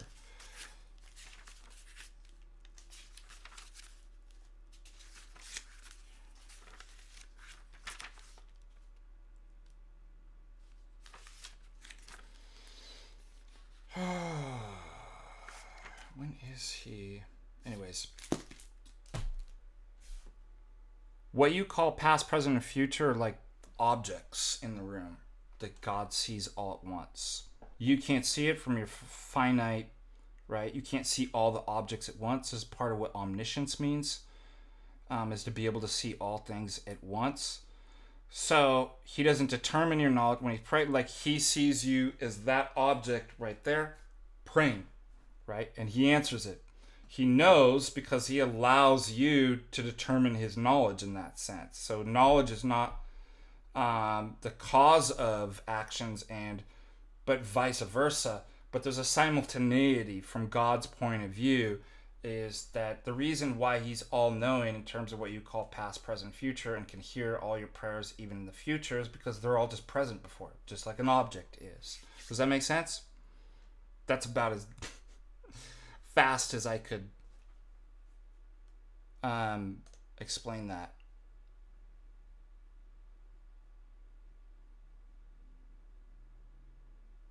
How does the Trinity solve the problem of the one and the many? Good question.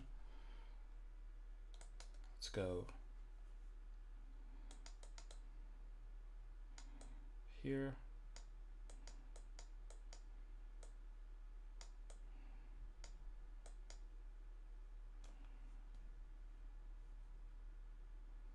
First of all, we need to explain to everybody what the problem of the one and the many is. One is a principle of unity. For example, almost like a Leibnizian principle of indiscernibility of identicals. If you think the two things, if they're indistinguishable, right, they're not two, they're one. Okay? If they're distinguishable, they're not one. Means, so for example, I have two, what hypothetically could be two things. And you know, is it just one thing or two things? Well, it's really easy to be able to say if it's two, if this has something that this doesn't. Okay. Oh, this one's 5 pounds and this one's 10. It's like, okay, it has more weight. This has a freckle right here. I hope that's a freckle. It's not cancer. What the heck, man? Or and this one doesn't. Okay. So that is the many, right? Okay, they're not the same thing. They're not one, they're two. Okay, there's a principle of difference in the dyad or multiplicity. If you say, but they're indistinguishable, everything that this has, then they're not two, they're one. Okay, so one by definition is not many, and many is not one. One is the principle of unity and identity. Okay, I can tell you that this is one and not many. And dyad and multiplicity is the opposite category of unity. Okay? So logically, semantically, and causally, you cannot relate opposites. there's no bridge because they're defined in opposition. One means undivided and not many, and many means not one. Yet, we try to like, well, how do we explain this then? Like about the world, there seems to be things that are both different but the same.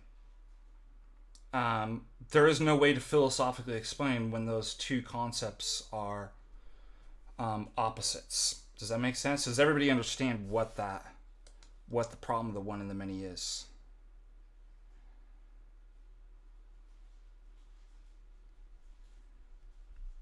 So I have a desire to, it seems intuitively that things are many or one.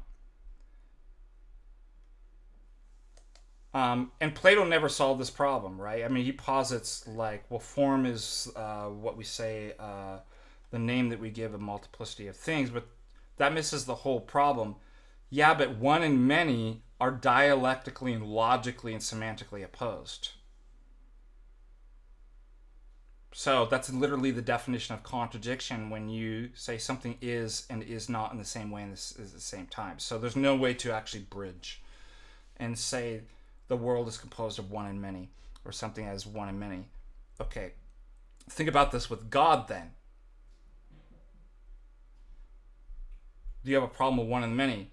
If God is just one, he's not personal, because personality implies personhood implies relation. So he must have relation, right? Eternally. That's what God is uncreated being. Can I give another example of one and many? Yeah, books. Bunch of books up there, but we give one name, books. So they're all different, but they have something in common. So that makes sense to me, but I don't have a philosophical way to actually argue how that's possible. Forms is not, well, they all have forms. Yeah, but again, the concept of one means not many, and many means not one. So it doesn't help to actually say, well, yeah, but they have both of it. Does that make sense?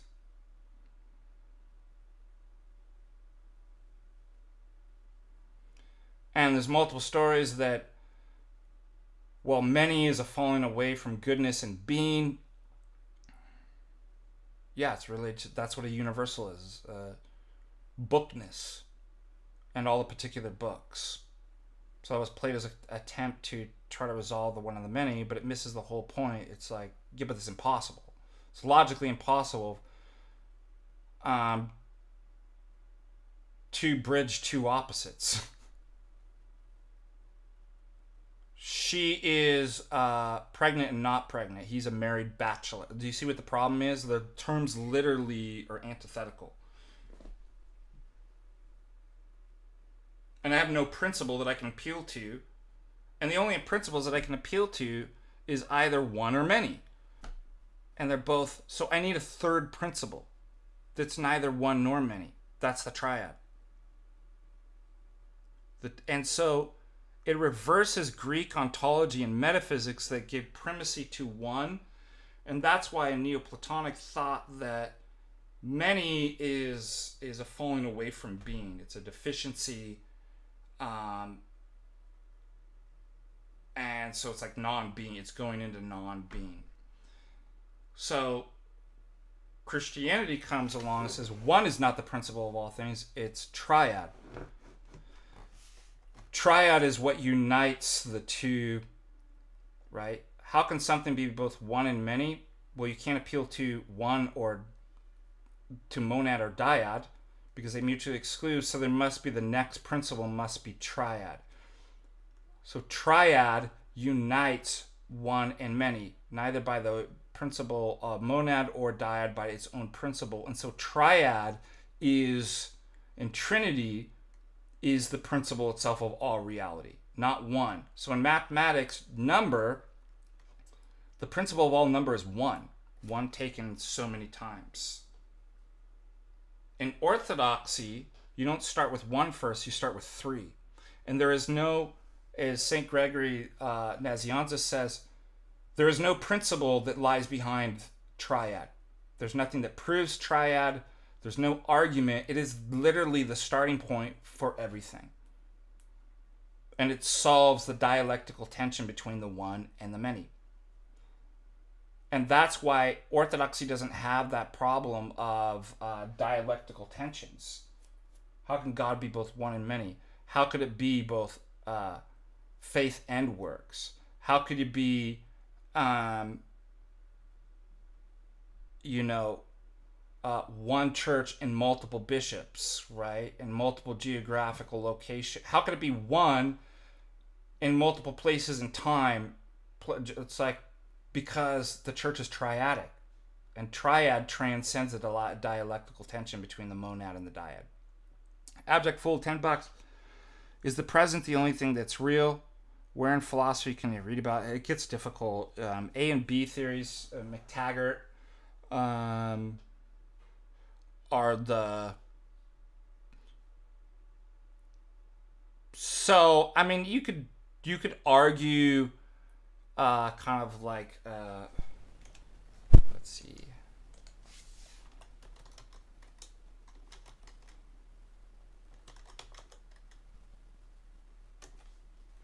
let me see if I can pull something up for you.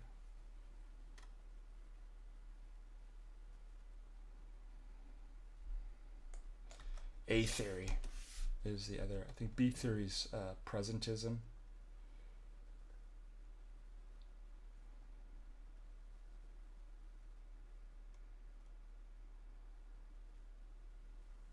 Look at that.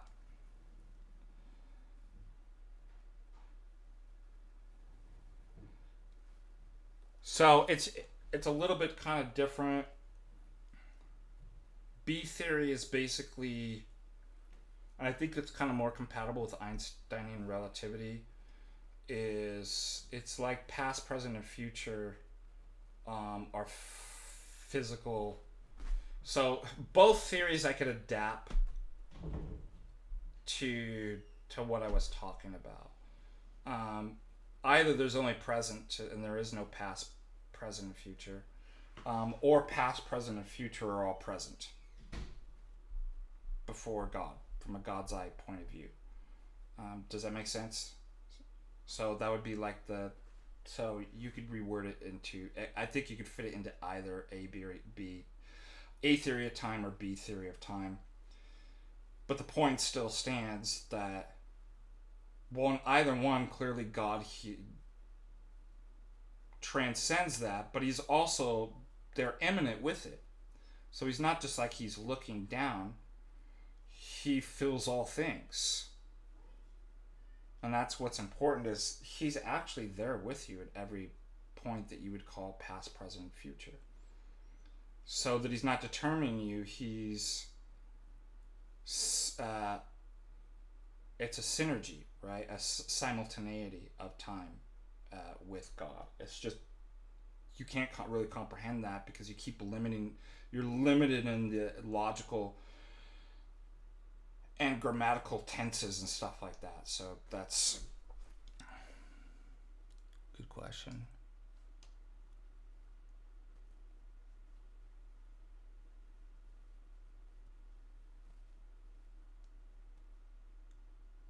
So dyad means not one. Monad means not dyad. Triad does not mean that. Triad can contain one and not one. Does that make sense? So triad does not mean monad, nor does it mean dyad. So if monad and dyad are opposed, triad is not, because that's not the meaning of triad. And one and triad is both one and many. Does that make sense? I mean, you could break literally 3 into 1 and 2, the dyad. So it's the 3 that it contains, but it's not restricted by it, because the triad is its own principle. And triad is not defined by monad or dyad, which are opposites. Does that make sense?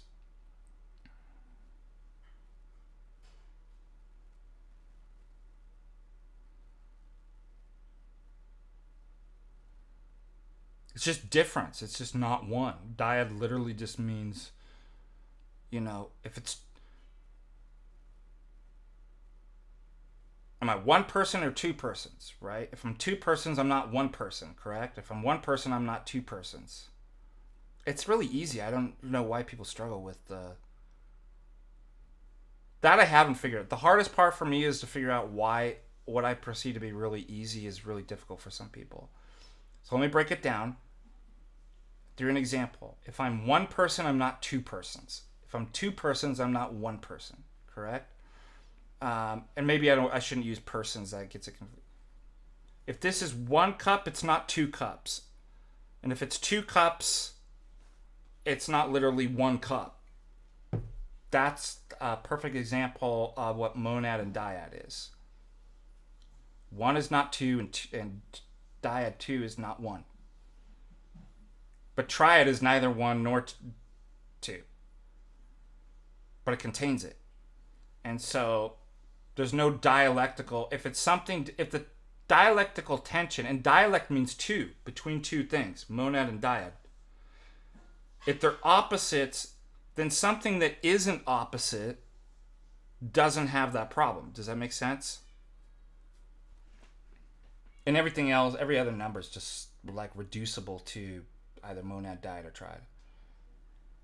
But help me out, like, to me, it's really, really simple. Like, I can't figure out, like, you're not the only one, Bobby C. Like, a lot of people struggle with, and I haven't been able to figure out what exactly people are struggling. Because it's literally as easy to me, and I'm missing something, is counting 1, 2, and 3. Like how to do, like, addition and stuff like that. So, I need to figure out what's going on in people's heads, that it's like, what are they having a difficult...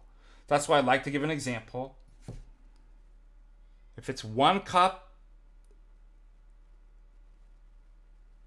it's not two cups. Why? Because two cups is not one. It's two. And if it's two, it's not one. If it's one, it's not two. Does that make sense? So they're opposite categories. So I can't say something's both one and many. I want to. It seems that we do say that, but I have no philosophical or metaphysical way of saying that if the only two things in the universe are one and many. Monad and dyad. So it's like, yeah, I want to explain how they go together, even though their very meanings say they don't go together. So I need a third principle that's neither monad nor dyad, i.e. triad. That's the...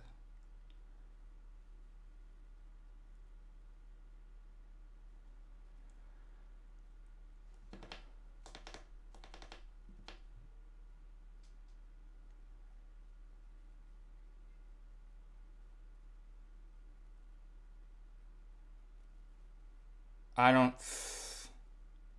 think so. Do monad and dyad presuppose triad? No.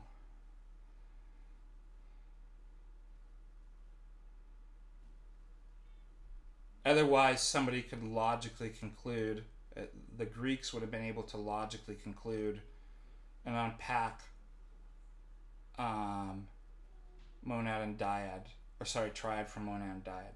But there is no triad in monad and dyad. So it doesn't presuppose it.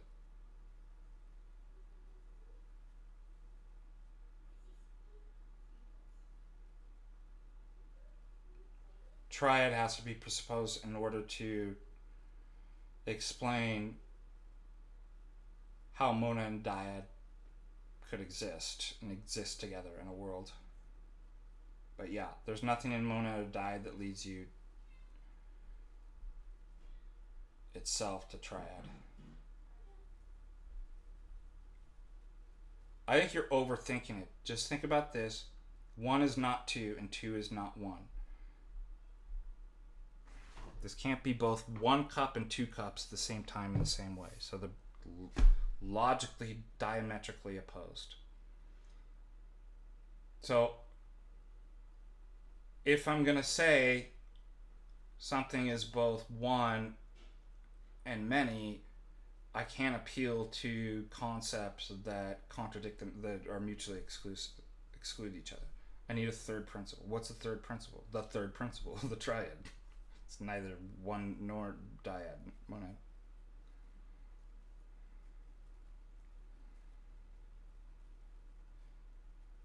So, but there's no real proof of that, because that would mean there's something behind triad. And St. Gregory of Nazianzus, I think that's part of the problem, is you're trying to mathematically prove this. Well, that would mean that triad's not first, but there's another mathematical proof that's prior to that you prove the triad. All I can show is that all the other starting points fail. Right? So this is why even in St. Gregory of Nazianzus, there's a transcendental argument for the existence of God. The Trinity cannot be proven through mathematics or logic, because it's the proof and starting point of mathematics and logic.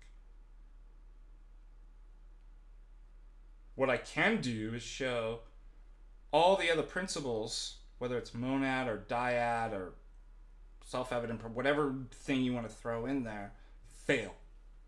It's impossible. They have these contradictions and incoherence and inability to explain. So I can say there is only other one way, but there's no proof of it, because then you'd be on infinite. What's the proof of that? For the proof of that, proof of that, and either that goes on indefinitely, in which case there is no argument of proof for anything, or it goes back in a circle.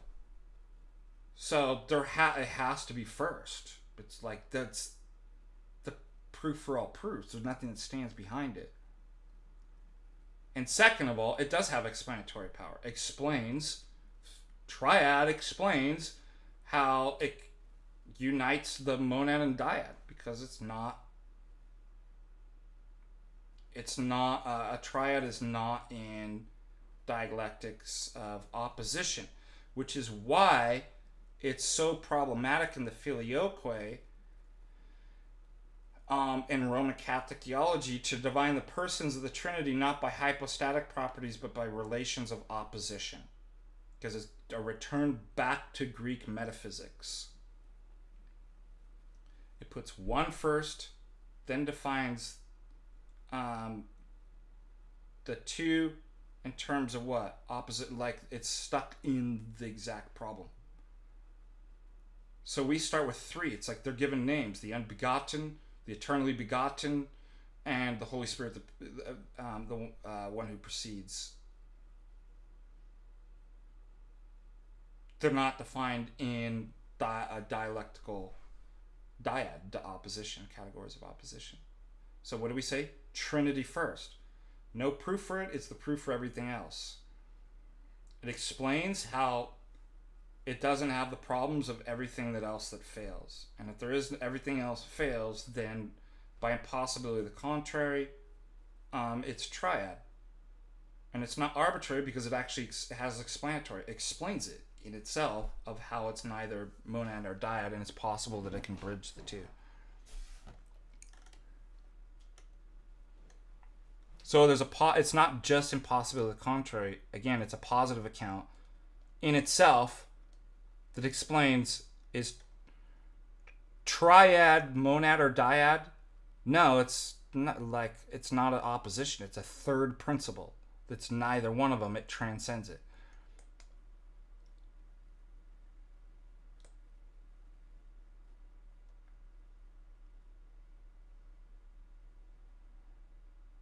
All right, let's go on to other questions. Let me see if there's any super chats.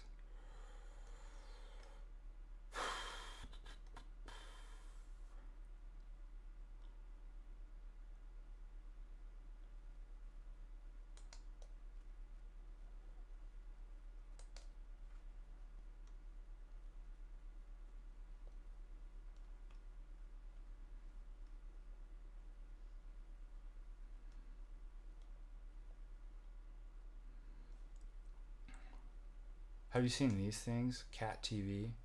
I play these for my cats.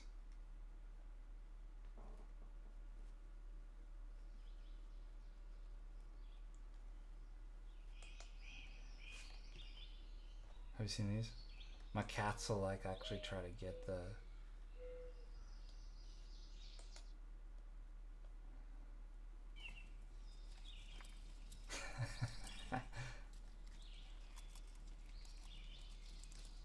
They'll swat at the...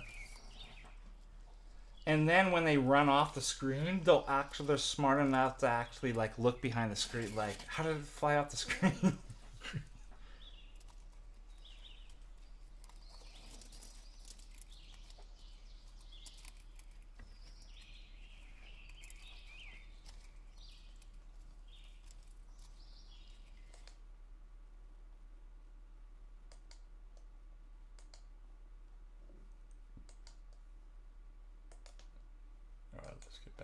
Let's get back to business here.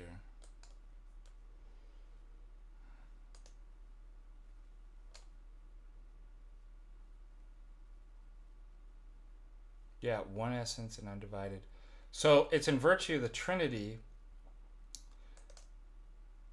And three is person, it's not essence or object, right? We don't say three essence, we don't say three gods. So that's the other difference between the West and the East, is they put ontology, essence first. Essence is one, it's monad. Then they try to, from one through relations of opposition, get to two to get to three, and it results in a huge problem. We start with three, which is person. And because personhood is first, St. Gregory of Nazianzus says, in this sense, well, anytime I think about one God, I'm led to three, and anytime I'm thinking about three, I'm led to one, because one God, three persons, undivided, is the... So there's a dance between the two, but the primacy of that is not ontology, it's personhood. Three starts first on everything, and three is person. Then we get to the one. Or if I'm to think about the one, because the one doesn't exist apart from the three, then I'm led to the three, and from the three back to the one.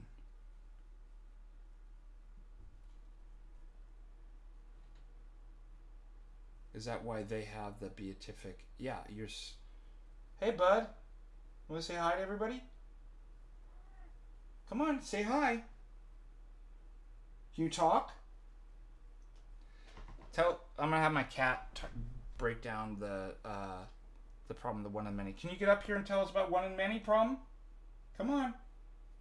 Hello? Hey, come up here. Tell us.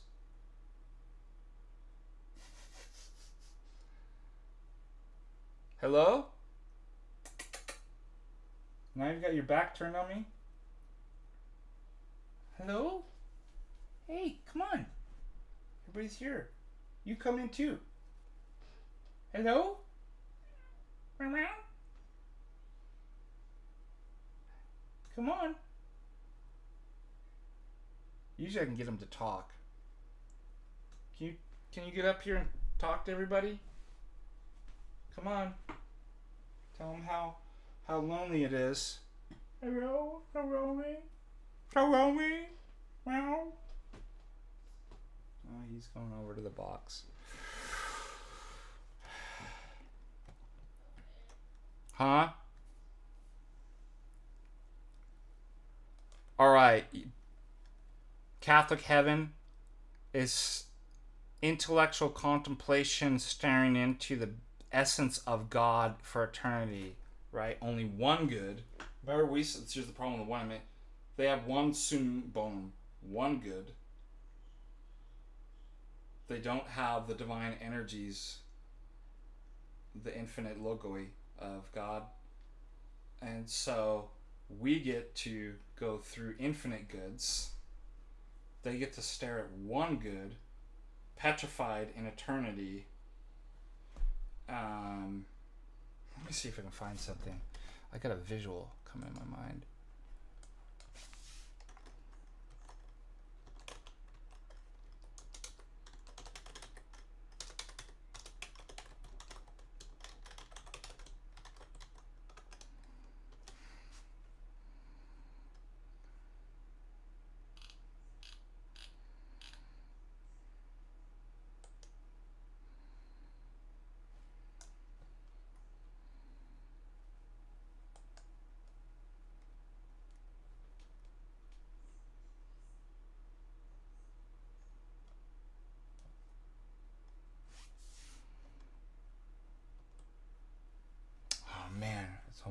It's almost here.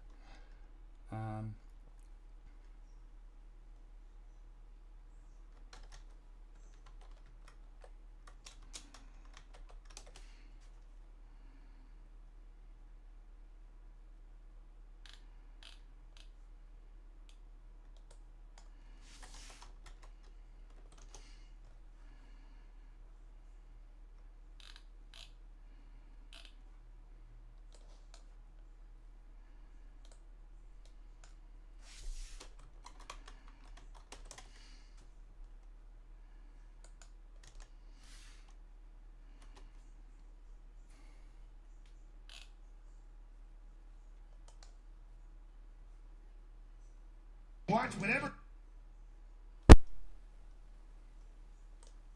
This is the Catholic beatification.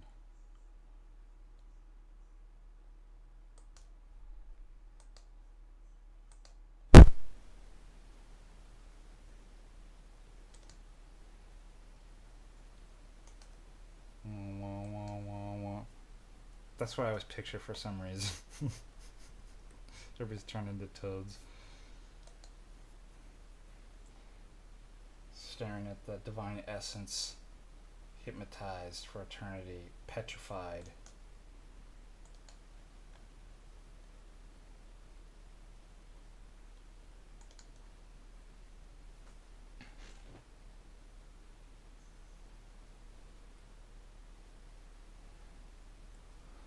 Angels are in created time, the timeless time, aeon that's created.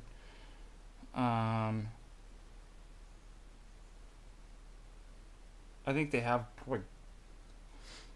they do have glimpses. I don't think they know all future events, but I mean, think about if you can see certain future, like, and know certain future events.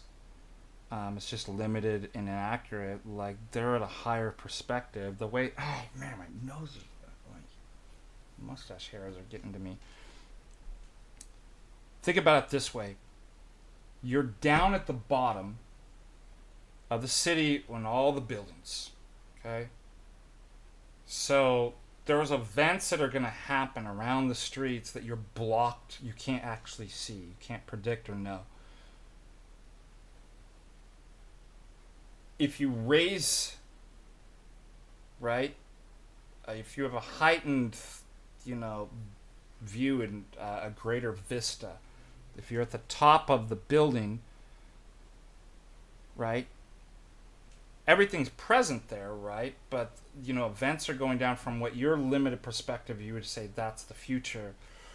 An angelic being would have a heightened view. They could see more what you call the future, that you can't actually see. But they don't have the entire view of... Does that make sense?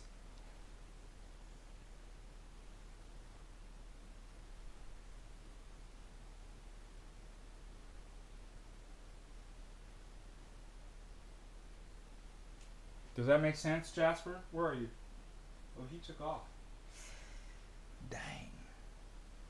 He's just here and...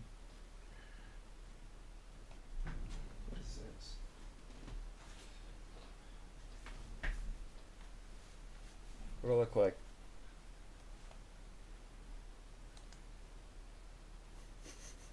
I like this.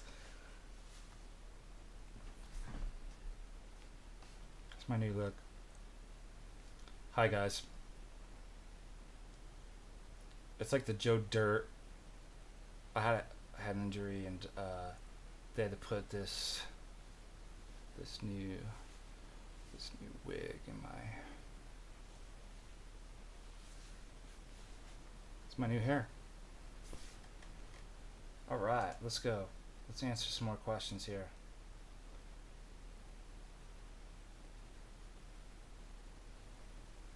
So predestination simply means it doesn't mean it never said predetermined. Do you have a destiny or not? If you think about the room, is there an object in the room or not? That means that's your destiny. But you're choosing it, right? God knows it. Why? Because He's there at your destiny watching you. That's it. So you just, again, don't have, you're down at the bottom of the city and the buildings. And so you may not know what you don't have a 30,000 foot vista. Like, and that's not even omniscience. You're not at a point where you can see all events and actions. But you really do have a destiny, right? Like, is there a place you're going? Is there a state that...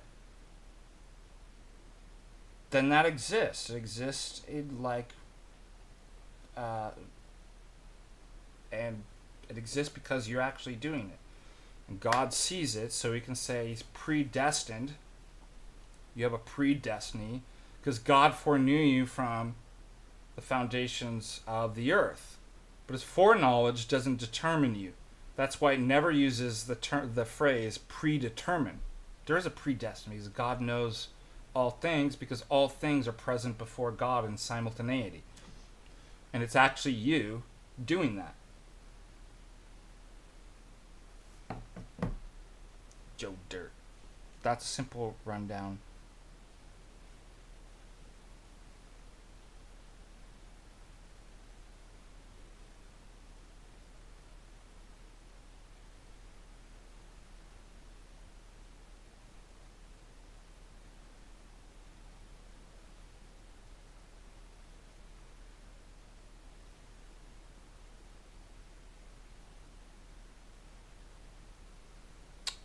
No, there's no books. You have to read all of them and acquire that's the hardest part with a lot of these things. You have, somebody had asked too, is there any book on soul-body relations in the Orthodox, mind, body, soul? Nope. I do know a few articles.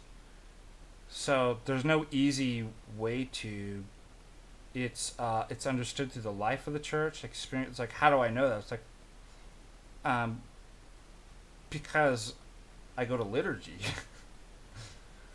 I've lived in the church long enough that it's like I don't need to read a book on that. It's like it becomes manifest and noetically, and then once you acquire that, you see it in different writings, right? So if you want to intellectually through books get it, you'd have to read it all. There's no condensed, and that's really kind of a Western way. Is there a single book that I could be like, no? In the East, there's no single books on. There's no easy way to. It's the entirety of the faith. But isn't that interesting? If there's no single book, why is it that you ask any priest, we all say the same answer? But we can't actually nail down, like, well, who exactly told? I'm like, there's not a single source. That itself is the beauty of the mystery of the Orthodox Church. We're all teaching and believing the same thing, and you ask, well, who told you that? And be like, there wasn't any single, I can't remember anybody that told me that. Where did I get it from? But like, the whole, like, it's, I can't actually point to, I can see it in different places. Be like, yeah, it's there, it's but I never in Orthodoxy work from the parts to the whole. The whole informs all the parts. That's how I'm able to actually see, there it is in St. Gregory Nazianzus, there it is in St. John of Damascus, but I never found it from a book or a piece. The whole revealed it to me. And how do I prove that? The fact that ask any priest and they say the exact same thing. Well, who taught? It wasn't any particular, it was the entirety of. Isn't that amazing? Now, what is interesting, I saw this on Discord the other day.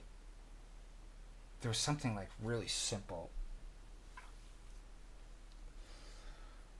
What was it? It was a question that came up in the philosophy chat.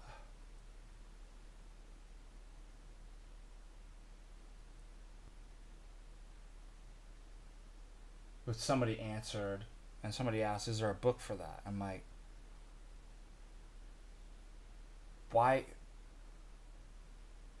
If I explained to you, and my analogy was 2 + 2 is 4, and you're like, wow, that's awesome. Is there a book on that? It's like, why do you need a book on something so simple? So first of all, yeah, we're not Roman Catholic. Like, notice, Roman Catholics have to have in the West and Protestants, a book, totally systematized that explains it all the way. But that's not how we get knowledge. That's not immediate, right? And notice it has to be systematized, it has to be explained through a philosophical system. Orthodoxy is personal and through the whole. So it's flipped, just like the one versus the many is flipped. In Orthodoxy, it starts with triad. So does part to whole. It's flipped in Orthodoxy, it's whole to part. And then, what was the other one, the analogy that I wanted to use?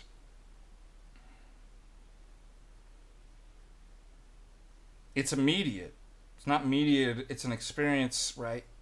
So again, it's the whole that confirms all the different pieces, and you work from whole to confirm the pieces, exactly how we did canonized scripture, and not from pieces from, so, and furthermore, some of these things, you don't even need a book. Like, do I need a book to, like, for me, the whole issue between the monad and the dyad is simple enough that I'm like, I don't know why anybody would even need to write. But I feel like that's pointing people in the wrong way of learning in Orthodoxy. Yeah, you read the parts in terms of the whole, and the whole informs the parts. That's what I want to say. But that's typically why you oftentimes don't find on any one of these particular topics, like, has anybody written a book on Orthodox hylomorphic? It's like, no. Has anybody written a book on, Orthodox tag? No. Like, it's because it's everywhere. That's just the life of probably the first person in Orthodoxy that started even writing articles on it. Because guess what? Everybody's like, is there an article or a book on that? Has anybody what's the article? What are the premise? Like, it's because people kept asking that, and nobody thought that way until really recently. And so I was like, oh, write article. And it seems like it hasn't even done. It's not like once I spell it out, write a book, write an article, that people were like, oh, I get it. So it's kind of frustrating. I'm able to answer the objections and kind of push things away, but it's like, that hasn't even helped. It's not like, and people always ask, well, if I could just read the book or have an article or all the premises laid out. None of those people, when I've done that, have been like, okay, I get it. Which shows it's not an intellectual issue. Like, books and propositions and modal arguments listed premise by premise are going to help you understand it. Like, there's obviously another issue going on. Like, if your thinking is what's wrong, then why me giving you something about to your thinking intellect to solve the problem that your intellect's wrong? Like, why would that... You're going to interpret it incorrectly because you're not thinking correctly. So it's hard to, and it's not impossible, but it's hard to give an infected, insane mind something mental that will fix its insanity. And this is actually what... Melissa, can you grab me the Ethics of Beauty?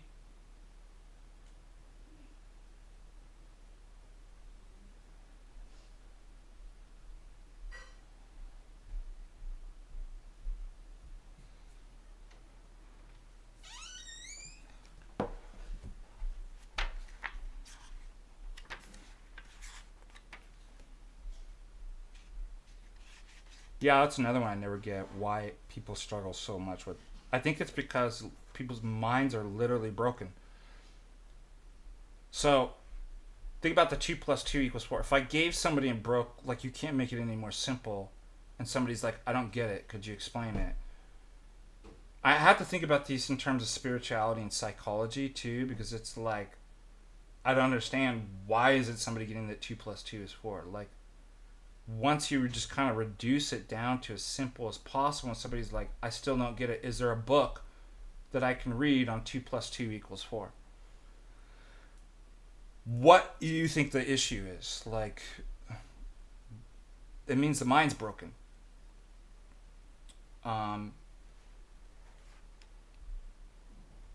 That's the problem. But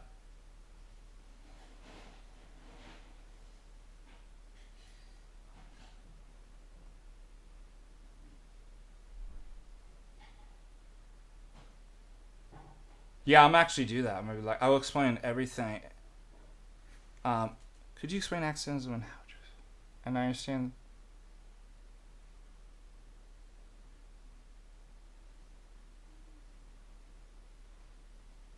To a grand world view. Well, you're making a knowledge statement about. So, in order to explain the worldview and whether it exists and whether you can know that or if it's even possible, you have to appeal to what? That it's possible to know. Or ultimately, it goes back to, well, there's only two options. So when I explain a grand worldview and how knowledge is possible, what do? Ultimately, that's rolled back to God. There's a being who's personal, it's intentional, that created the world to be known, who has epistemic standing, who's in a position to know, in a position to reveal. Like, I can actually explain how the worldview is both possible, how knowledge is possible, how I can know about the worldview. But if you don't have that, then it's accidentalism. So you're going to have to explain, ultimately, your worldview in terms of accident. My accidental worldview that I actually know, or at least know accidentally, that's possible that I can know accidentally, because my ultimate principle that I'd have to appeal to, that which stands behind the universe, is not intention, but accident. So ultimately, that accident has to explain everything. But accident makes explanation because they're in opposite categories. So accident's the opposite of knowledge. It's the opposite of explanation, because explanation requires an intent, an object to point to, a thing to explain. Everything that accident excludes. So if ultimately the ultimate principle is accident, then I'm explaining all these things by the thing that all those things exclude. So I'm not asking for a story about the history of how it came to be. I'm saying your ultimate logical and semantic principle is accident, and all those things that you're using to explain those things, your grand worldview, the worldview and everything in it excludes that and says it can't. So what you're doing is literally a contradiction. It both is and is not. I'm appealing to the thing that excludes all the other things and the things that exclude that. It's like the problem of the one and the many. Exactly.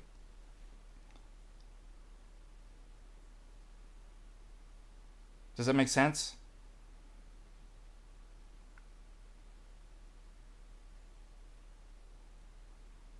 Also, there's the whole problem too of, if it's opposite categories, you're literally getting something from nothing, which is another problem too. That's number 2.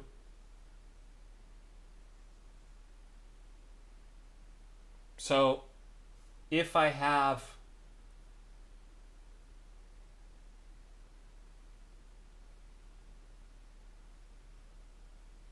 like the opposite cat is being and non-being, right? Those are like the most general kind of analytic categories to talk about. To get intention, knowledge, and all these things are literally the opposite. You have the problem too of getting something out of nothing, but literally the opposite category. There's that problem. Number 3, accident presupposes intention semantically and logically. So the very fact that it refutes your worldview when your worldview says behind the world of intention, knowledge, and me pausing and explaining a worldview is the opposite of that. Not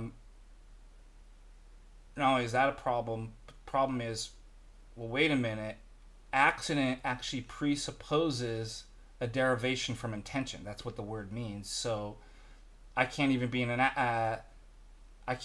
atheist, someone who ascribes to accidentalism, because accidentalism presupposes intention. So that's a 4th argument. So the whole thing is just a mess. Like, it's literally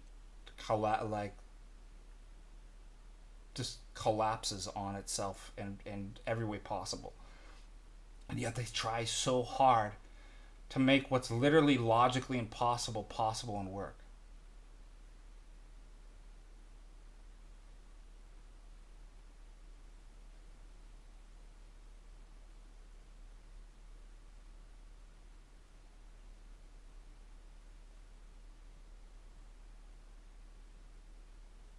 The scriptures are not infallible. The teachings are.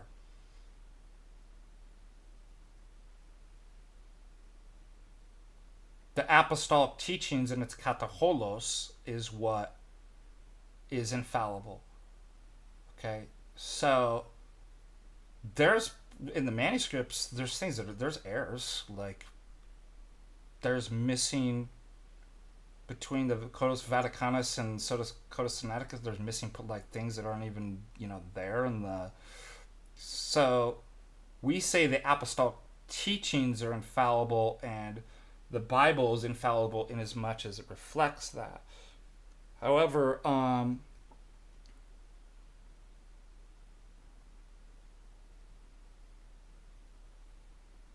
what is the argument that I want to make?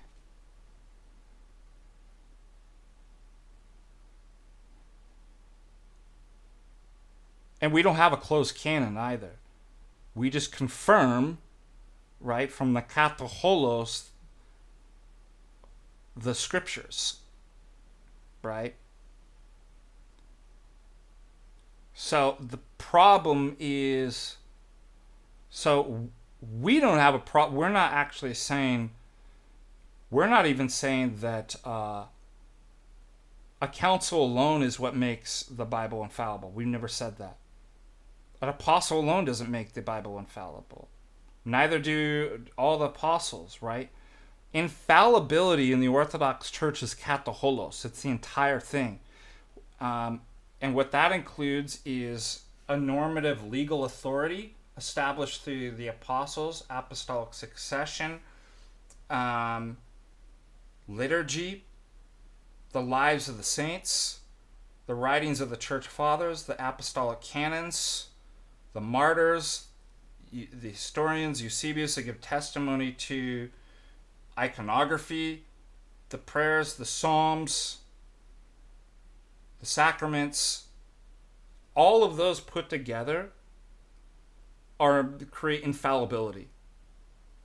And therefore, it confirms the word of his truth. So it's true and infallible by the whole, and not by any one piece. It's not because a bunch of guys got up there and... Now the problem with Protestants is... So notice, if all the things I listed, let's say those are at least seven necessary conditions for infallibility on any one of the parts, so that you can confirm infallibility, like, that is true and it's infallible. I.e. it's dogma. That means if you reject or don't have any one of the necessary conditions, then guess what? You have no justification for anything being infallible. So now there's obviously more than 7, but suppose the 7 are the necessary conditions that I just listed for infallibility, the infallibility that confirms the Scriptures. And Protestants say, well, we don't believe in normative authority. We don't believe in apostolic succession. Then what do they have? They literally have a fallible list of infallible books in which they can't identify which ones are infallible. That's the point. Does that make sense? It doesn't help to be like, there's something out there infallible, but I can't identify it. Why? Because I reject 1, 2, 3, or more of the necessary conditions for the possibility of infallibility. Doesn't that make sense?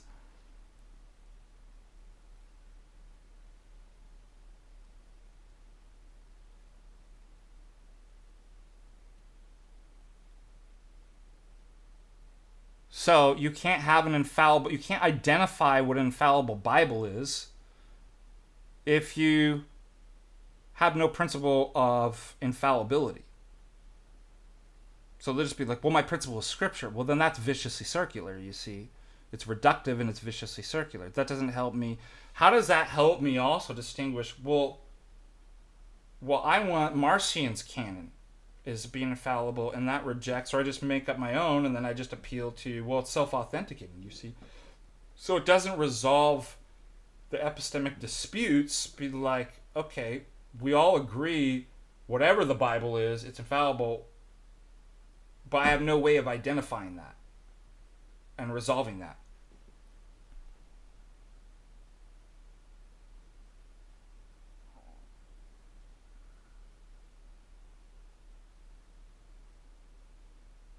I don't think you want to go into the whole normative thing. Like, it's just logically contradictory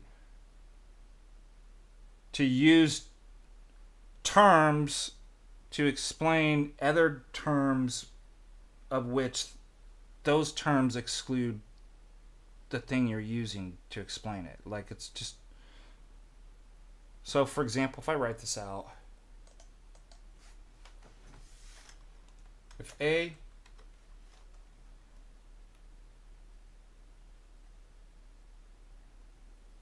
implies not B, and you ask,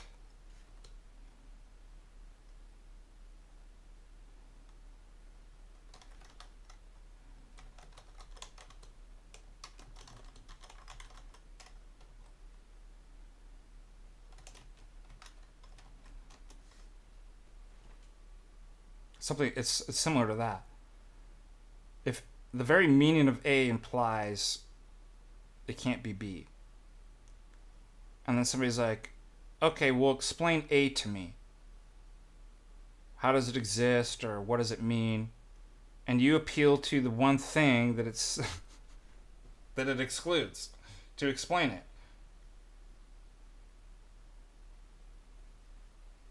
You've contradicted yourself.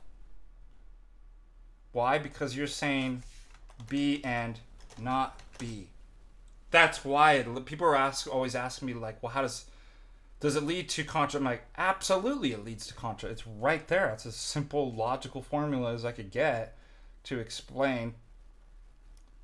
So it's a red herring to ask me, can you give me a story that sounds nice of how accident can produce, or get enough monkeys and it will produce typing for an infinite amount of time, you'll eventually Shakespeare. Oh, that's not what I'm asking. I'm not asking for a history of an explanation of how it could come to be a story.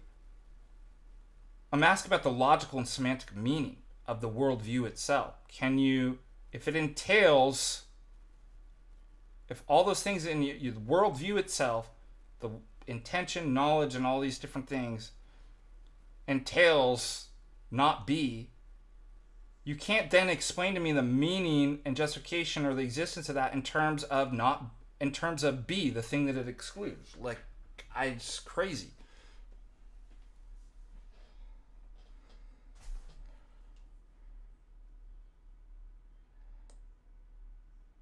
So I wouldn't go any further than that. Like, I think you're making it more it's literally just that.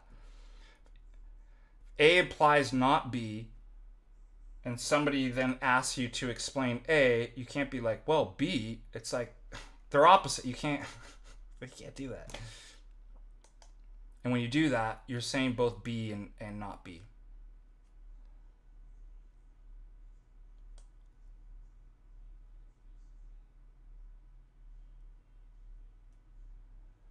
And Jay's not saying that the Bible isn't infallible. He's saying Protestants cannot justify the claim that the Bible's infallible. So, yes, we do believe the original manuscripts, and when they reflected the apostolic teaching as a whole, were infallible. Were true, authoritative, and infallible. We don't have original manuscripts.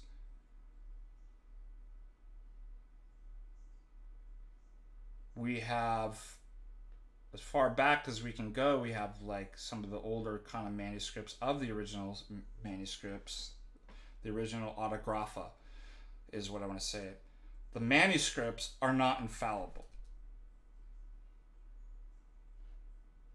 They approach it in as much as they reflect whatever the original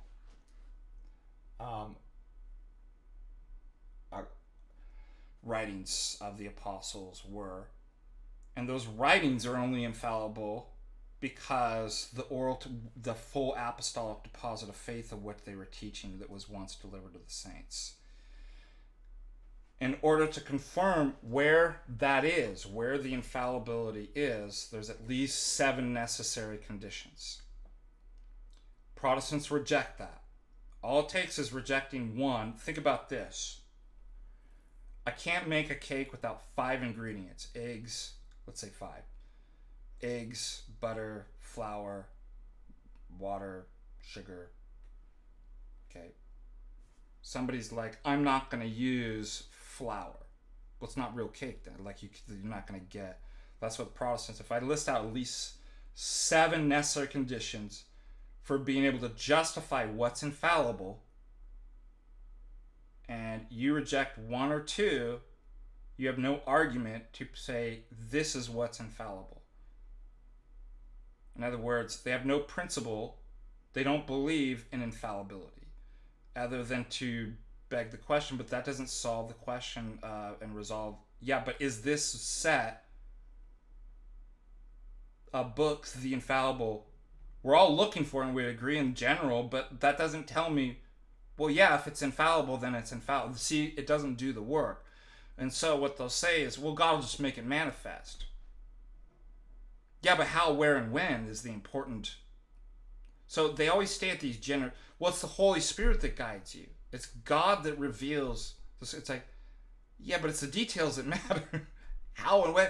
Because that doesn't resolve and solve the problem when this person's saying, yeah, but it's this. And no, it's this. And like, do you see? So the details as far as the necessary conditions for identifying infallibility and dogma are laid out in the Kataholos of the Orthodox Church. Those are the details, and that's why it's matter. You're a Protestant, you don't believe those. And so you literally have fallible lists of an infallible book, which doesn't do anything to tell you whether it's infallible or not. Does that make sense?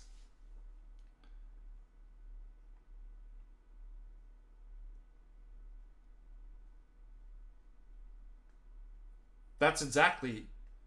What do you mean in your paper if my made-up story about knowledge is true?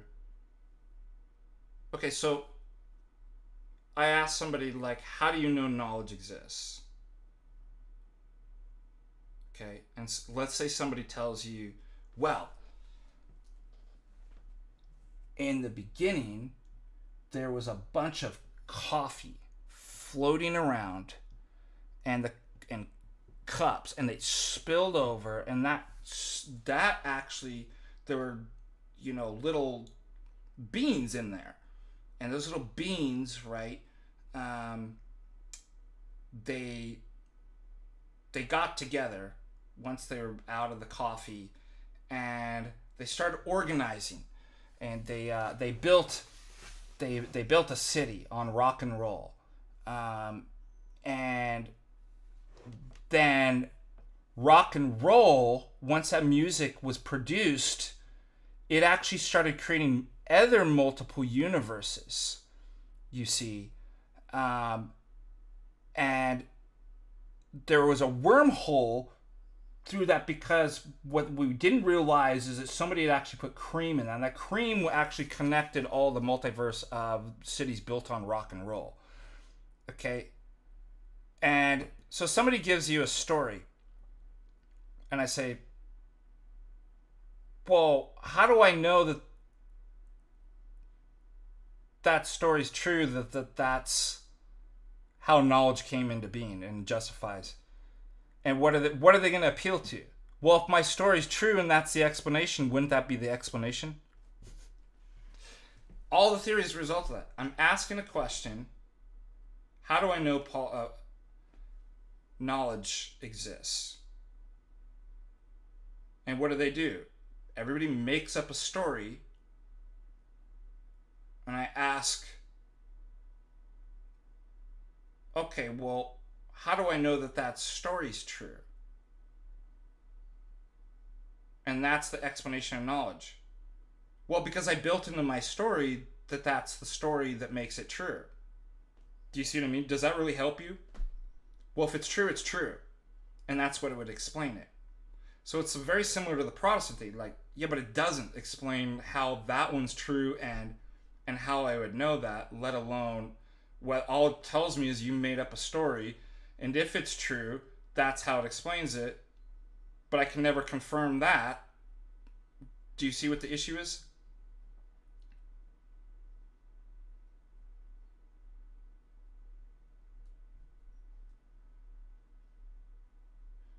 Furthermore, in the story, it doesn't have the justificatory power. It's literally just asserting.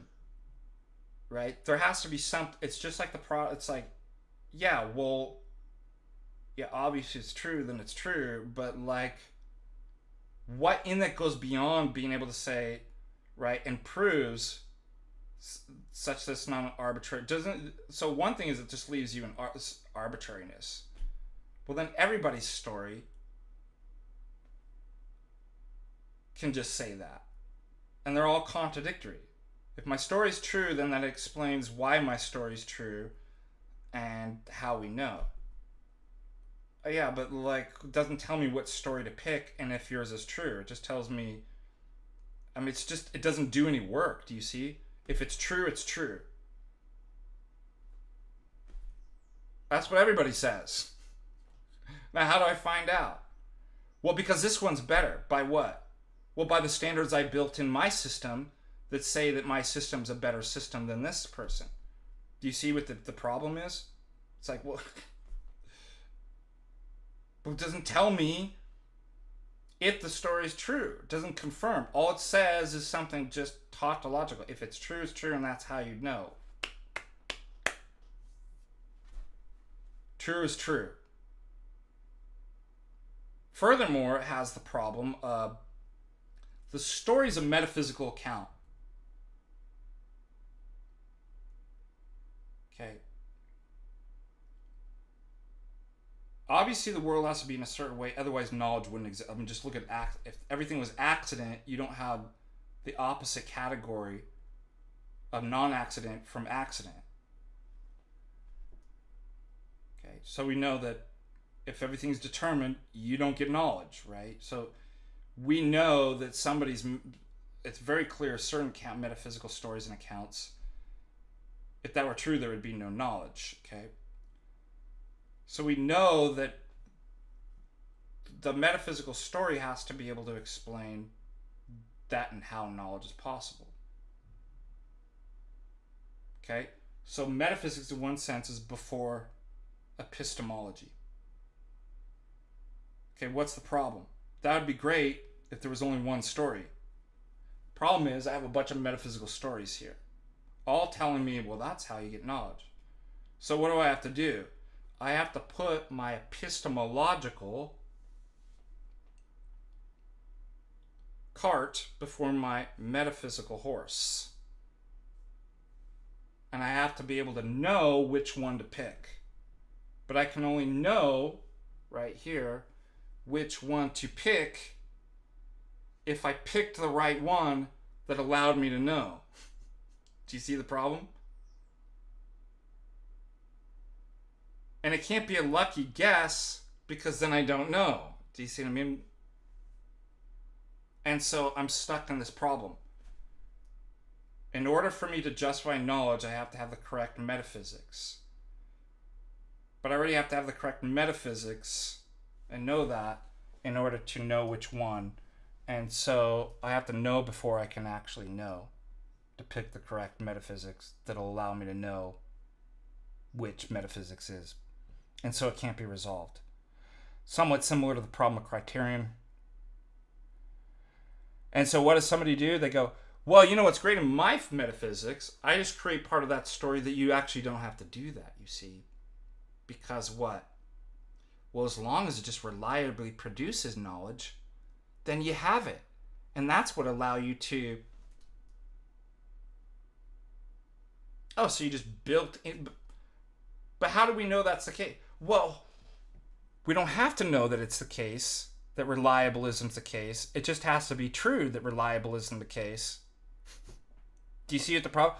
So again, we're back to, if everything in my made-up story is true, then that's what's true, and that's the justification, and I don't have to go anywhere outside of that. But that doesn't tell me, it doesn't, and that's why my paper is on meta-theoretical validation. I'm like, that doesn't do anything for me epistemically or philosophically as far as confirming your theory. And if I need the theory to confirm that knowledge is possible, then yeah, congratulations, your sourcely contrick that you put in and built in, and it's totally an ad hoc modification, doesn't help me at all, let alone it's a con, right?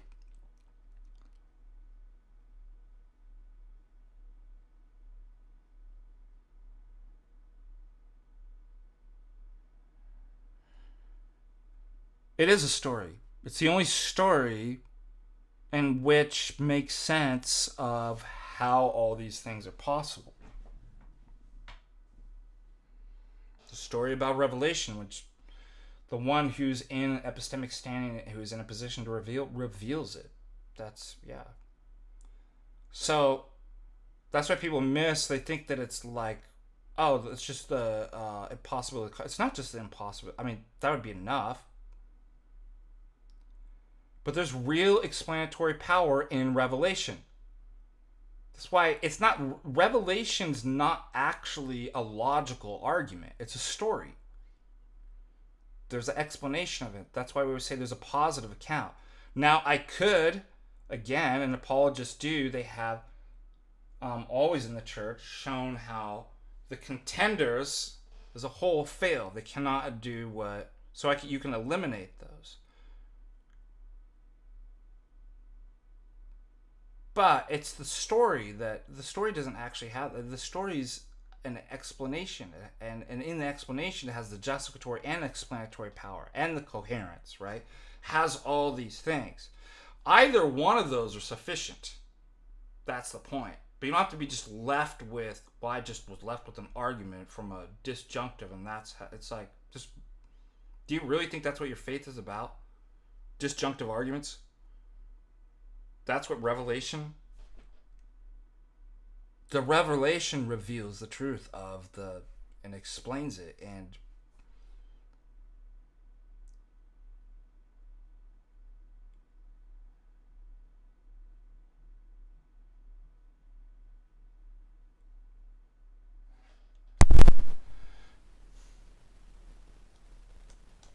Orthodoxy doesn't need an infallible list. We do have an infallible list. Like, the Orthodox Church cannot be wrong on what was affirmed in the canon. Doesn't mean it's closed, right? Right? There could be, like Russians could have an extra book. The pronouncement, if that's what you call the list, is infallible. Why? Because the kataholos. That's why. Because the Orthodox Church, in confirming those, confirmed at least of the seven, like the 7 necessary conditions that I laid out. That's why it's infallible. It's not because the list itself is infallible. Do you see what the issue is? It's because the Orthodox Church is infallible. And the proclamations given that, right, at the level of an ecumenical council represents the kateholos. And if it doesn't, it's not ecumenical, right? And so the list of Ortho is infallible, right? Because it comes from the kateholos that's infallible. Does that make sense?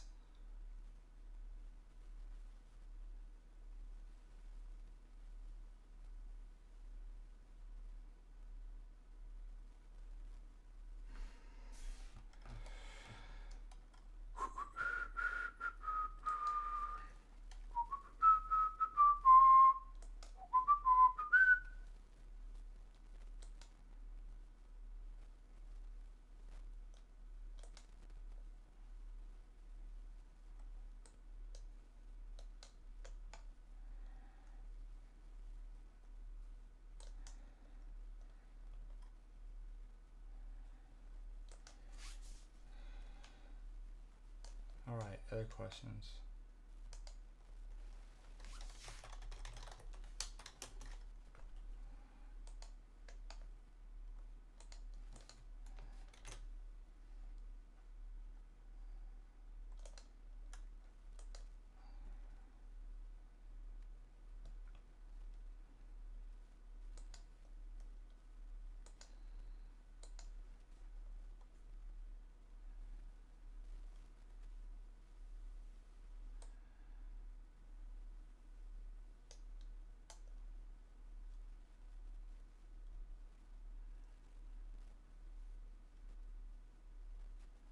Could the atheist paradigm not be once? I might understand what that means.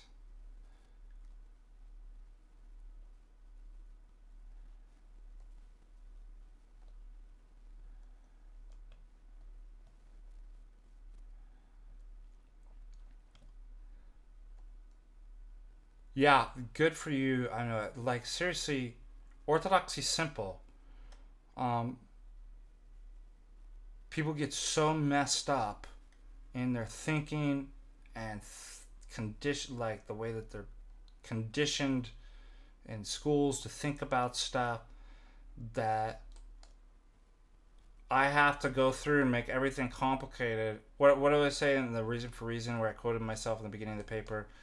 The hardest part of the problem is convincing the people that the problem's not hard at all, but really simple. And then somebody hears what I'm going through, like, oh, I have to go through. It's like, no, you don't have to actually go through all this complicated stuff, because it's actually really simple, and people are just making it really complicated. Like I said, now I've got to write a whole treatise and book on why 2 + 2 is 4, because people can't see it. Can you explain it further? Because there are book. It's like, how much more simple can you? That's what I don't get. I'm like, I don't know how much more simple to get it. Like, well, how does accident not? Couldn't there be? Here's another one. Well, what if it's not a true disjunctive? How do we know that? All right. How do you know that bachelor and married gentlemen are? What if there's a third option? How do we know that? Because that's what the terms mean. Like, at some point, you get down to the bottom, and it's like, there is no further explanation. You either get it or you don't. That's what I'm saying. If you don't get, once it's reduced all the way down as simple as it can get, and you're like, I don't get it, you're going to have to go within your mind and be like, what's going on with me? So it isn't the explanation. You've reached the bedrock of explanations. That's right. You have to be like, uh-oh, something's gone wrong and broken my mind.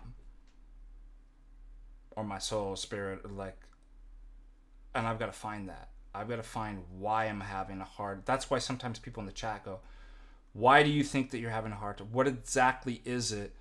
One of the things is that people haven't even articulated clearly to themselves what they don't understand. They're just swimming, right? Just like, and it's like, well, first of all, maybe like get out and put, what is it exactly that I don't understand? What is it I think that I grasp, but how I don't?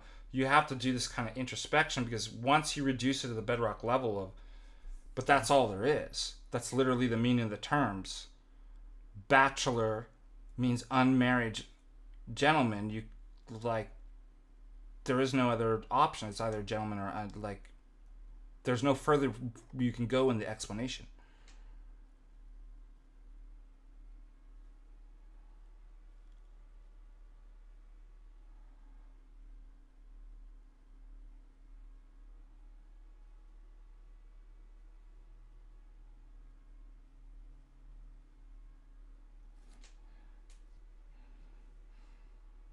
How does the first principle accident?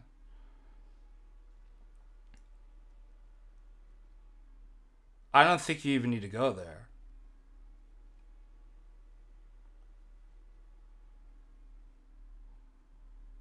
Well, you could, in this sense, if there were, think about this, you could take it that way. I've never argued that. I was arguing in terms of the meaning and logic of that you're unable to explain knowledge and meaning in terms of meaningless and non-knowledge and like the opposite category. So I'm just asking about like, what is it and how does it exist and how do you justify it? You can't explain by the thing that it excludes, right? I hadn't made an argument that if the first principle is accident doesn't make everything else accident, but you could. I didn't even think about that. Put it this way: if there was nothing, how would that make everything that comes from nothing nothing? Because that's what the word means, correct?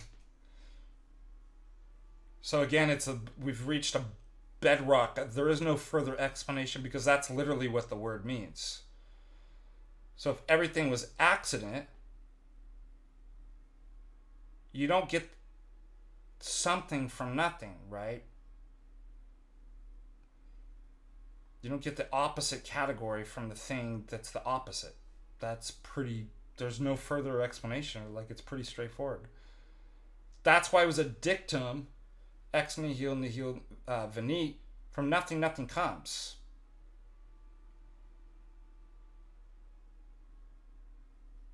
You can't get non-accident from accident any more than you can get being from non-being.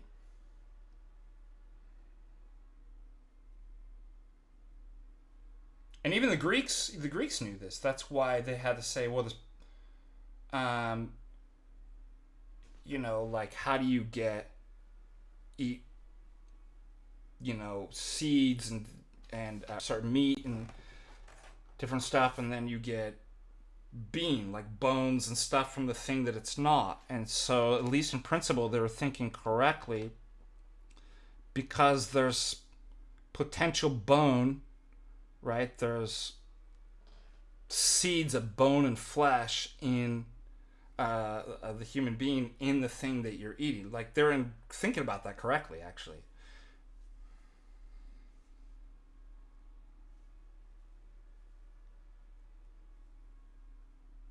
But I suggest too, I think the reason why people have such a hard time with the accidentalism, it's like this. You've seen the one where it was like silk, silk, silk, silk, silk, silk, silk, silk, silk, silk, silk, silk, silk, silk. Quick, what do cows drink? Milk. And you're like, I've conditioned you. Cows don't drink milk unless they're cows, I guess. But that's why I said cows. They drink water. So how did I make that error? Because I brainwashed you into thinking, right, through the sound of a word that's similar, to go to that. So why is it people are having such a hard time with literally the easiest, most basic concept in the world about accidentalism? Because you've been told your whole life, accident, accident, accident, accident, accident. Everybody say accident, accident, accident. Here's how the accident happened. Accident, accident. Here's accident, accident. And then when somebody comes down from the cave and was like, all this can't happen in accident. Accident. You're trying to like talk to people that only can speak accident. Accident. No, it's not accidental. Accident? You can't get knowledge from accident. That's why people are having so hard. You've literally been brainwashed to speak accidentalism from when you were born. In schools, right? That's where the system's atheistic. And it's like what Vogelin says. It's a neo-Gnostic system in rebellion against reality and the order, right? It's a Promethean rebellion, right? The Gnostic and Prometheus, when he rebels against God, but the Gnostic is like, this created world and reality stinks. And it's not my fault because I'm a sinner, it's the Creator's fault. And I want to kill the Creator and rebel against him and build my own kingdom. Here, I want to become God on earth, right? And I'm going to build the system in my own image against God. And what I'm going to do is when I build that system, I'm going to make sure certain questions can't even be asked. Why? Because there's no operating system in this system that I built in which you can ask questions. So when I bring the question to you, people can't understand. It doesn't matter how simple it is because the system's been built so that it covers the crime of what it did. And it's an unreality. It's not real. It doesn't reflect. It's a rebellion against the order of God, his goodness, and the created order. And then that's why when you bring this up, people are like, but I don't get it. It's like, exactly. Because you're in a neo-Gnostic, satanic system that was built in rebellion against God that's making it so you can't ask the question. And interesting enough, Vogan was saying one of the things that they built in their systems is the inability to question the system and what justifies it. I built in my operating system, you can't ask that. It doesn't even occur to the person to ask that. That's what keeps you enslaved. Is when I built it in, I'm like, you won't even be able to ask the question about what justifies the system and the questions. That's how good my system is. It hides the crime and the deicide that I committed ideologically.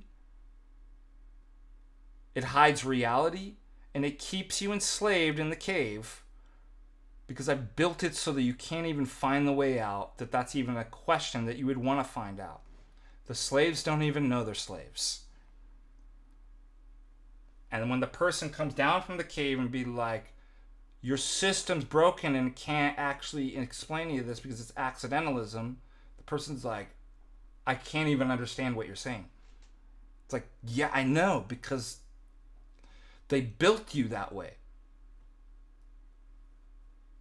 They built you so you can't understand and ask questions, to keep you enslaved, to turn you into one of these, a nose spray.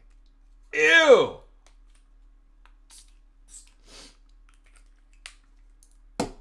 Not a nose spray, it's supposed to be a battery. But I don't have a battery. What was it supposed to do? I was supposed to use to keep you enslaved, Neo, and to turn you into one of these.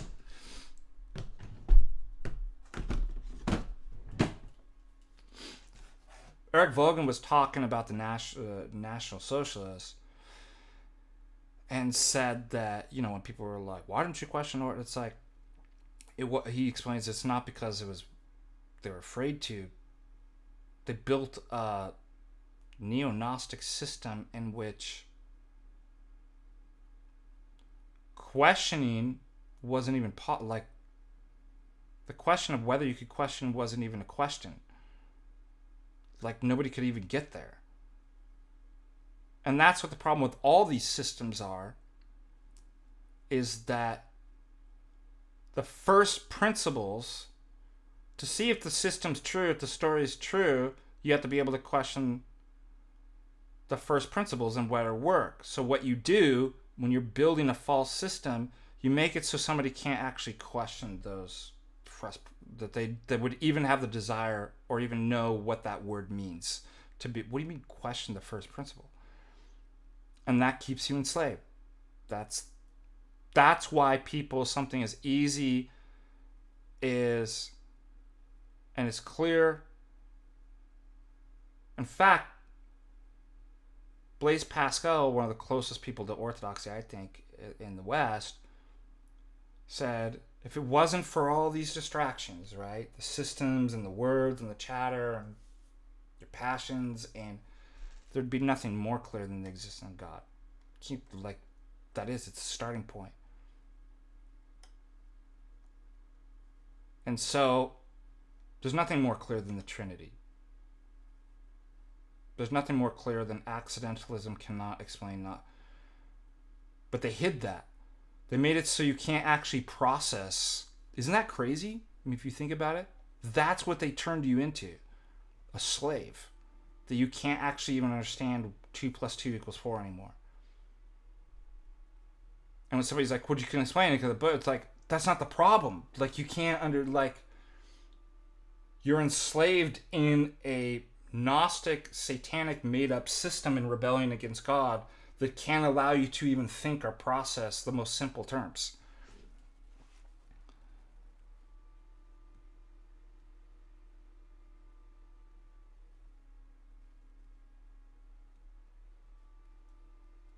I mean, think about accidental meaning. We haven't got into that. So what you do is you start with, and this is what Aristotle, what do we mean by these terms, right? Meaning. When I write something that I said, I have a meaning behind that. There's a meaning that I want to convey. Well, what do those things require? It requires a mind, correct? Now, I could just do this. But what does that mean? It's like, I do have a mind there, but I just randomly typed out, there was no intention, right? There was no direct intention. So there's no meaning in that. So I would say at least three things are required for meaning. A mind, an intention, and a form. At least three. Now, obviously, there's God and stuff like that. But if I take those words, right, I have a mind, and I have an intention to order them to a goal. And I'm not going to do it accidentally. What I'm going to do is I'm going to arrange those letters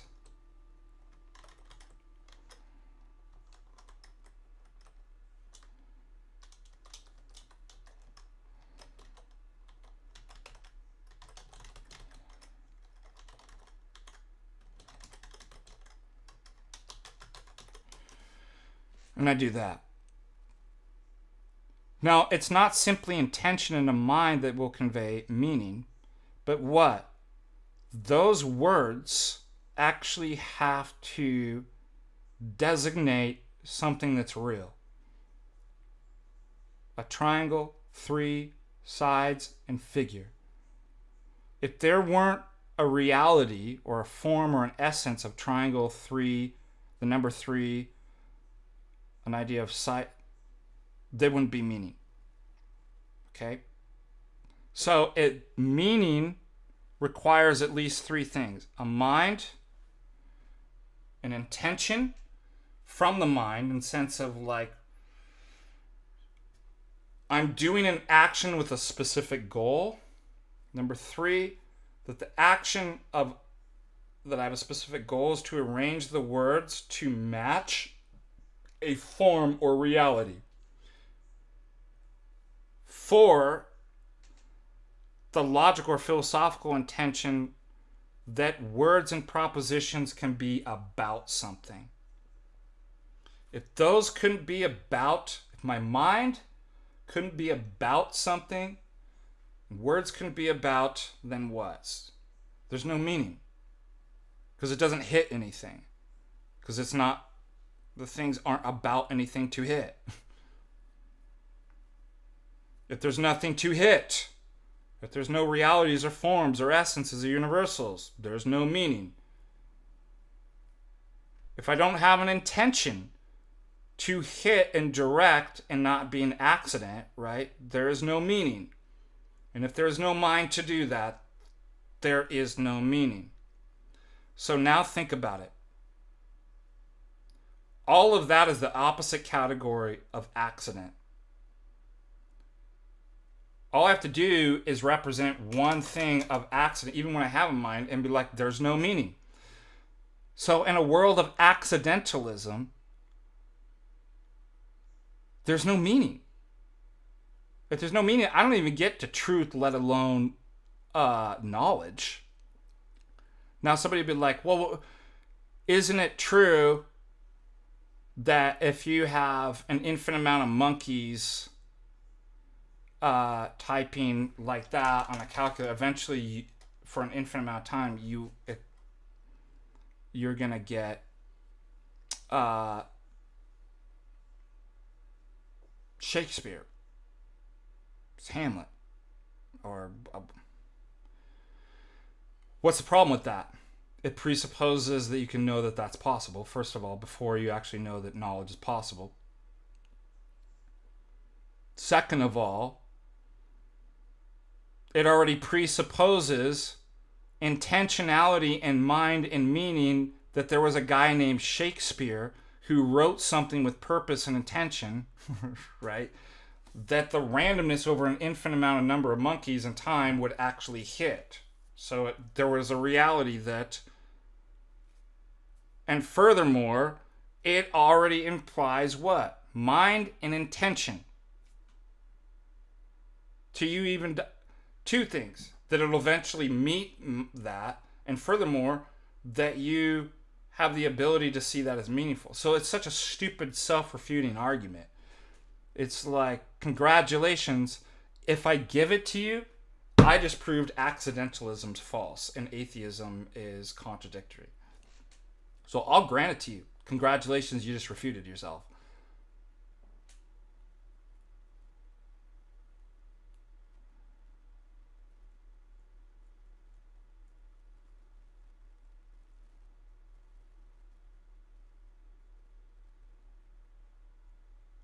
Yeah, it's only meaning. So there's no objective meaning. For example,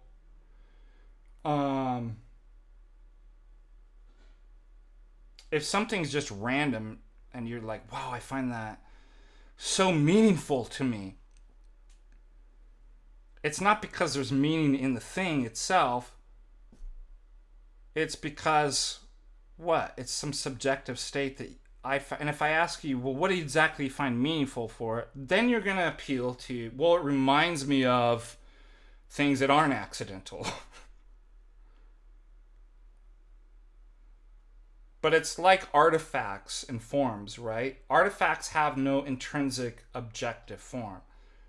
They are what you attribute it to it. That's why I said a desk doesn't have an actual objective form the same way that plants and animals and humans do. Why? Because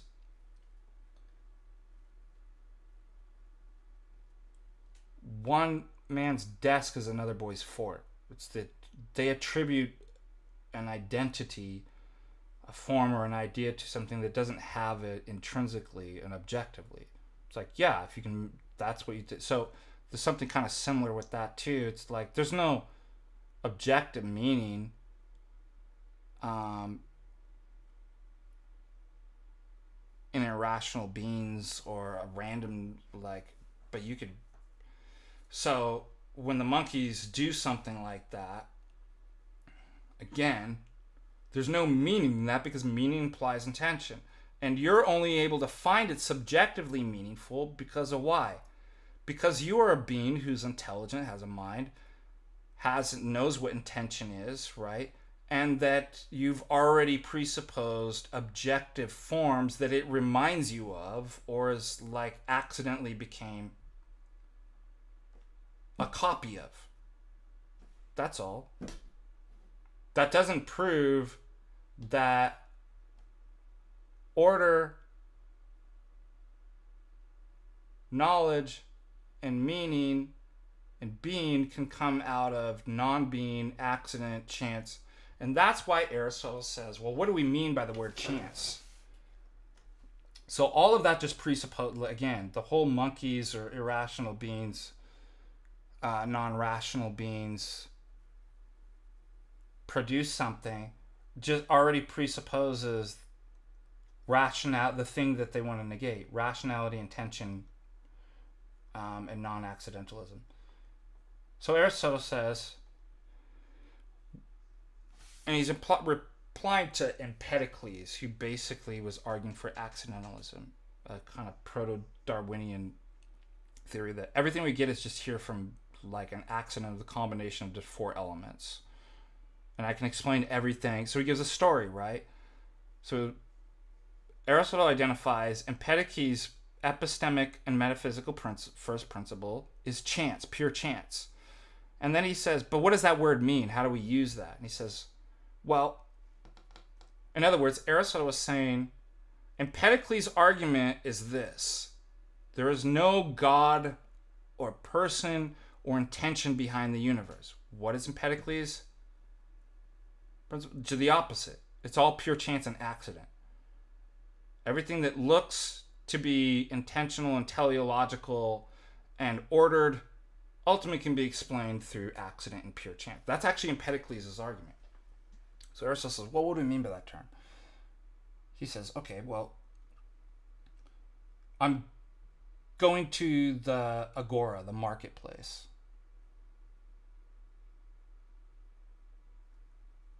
And let's say I'm going to, I've got paid and I'm going to get groceries. There's lots of different goals and intentions things that I could do with that money. But right now, my intention is to take the money, go to the grocery store, the agora, or the marketplace, and use that to buy something. So there's a mind, there's an intention, there's actually a reality by which I can get. Okay, so all those three things. And then something that I didn't intend at that time happens. I run into my landlord, and the money that was going to go to the groceries goes to my landlord by chance. I accidentally ran into my landlord. Well, what does that mean, accidentally? I didn't have that intention, but I can only explain accident as a derivation or in terms of mental intention. Do you see? So what he shows is that pure chance and accident, there is no such thing. They already imply there is something called minds and intention, and refutes Empedocles. So that's another argument with this too, and it kind of relates to this. All they're trying to do just refuted your position that all of this metaphysically and ontologically and epistemically implies mind and intention. Congratulations.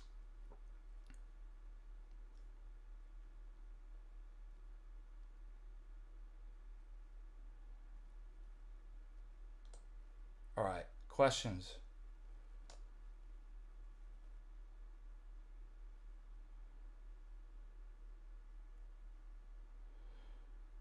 Is that true? Essence answers the question, what is? Nature answers how? I don't know if that's true. Who told you that?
don't think that's true at all. I'm just looking up some of my notes.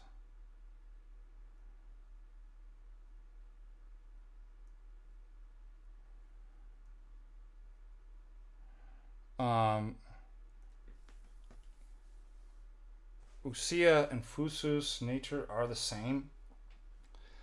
Ousia, the being, are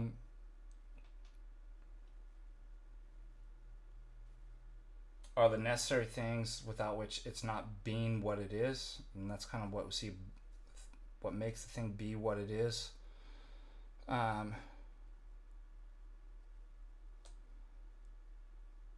Yeah, I have a hard time actually distinguishing and seeing. I know they're used differently. They're the same. The only thing I know is that nature is concretized, because this is what I talked about last.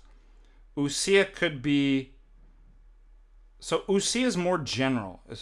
Remember from my education, it could represent an individualized concrete form or substance, or abstract, universal, non-concretized, non-temporal. It seems to me that, so every Phusus is an Ousia, but you would use Phusus or nature probably to emphasize more of a Torotia, this particular, that essence, that form, that Ousia particularized and concretized in this. It's in that sense, I think you're correct. It talks more a concretized mode of existing of the essence. That I would agree with. That helps.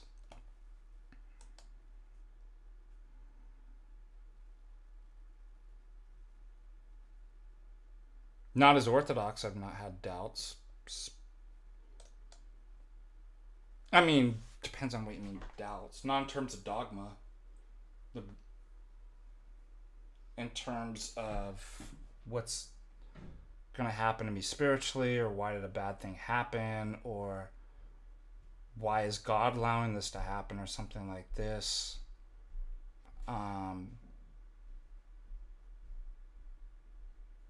Yeah.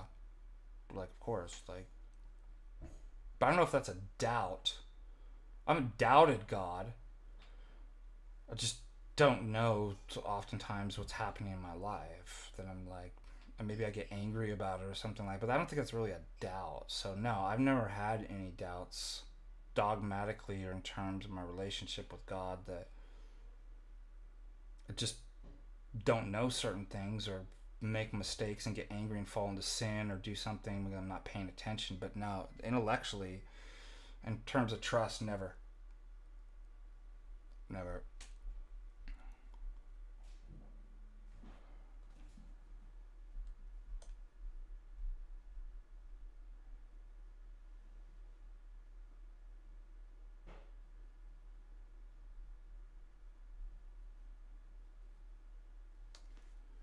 No, I don't. Let's see.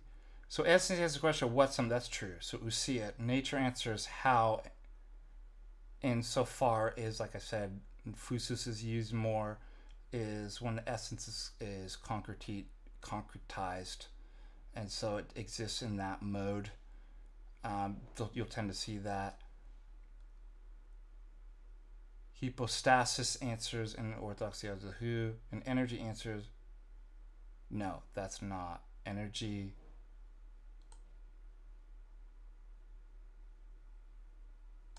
are more similar to properties, attributes, if that's what you mean.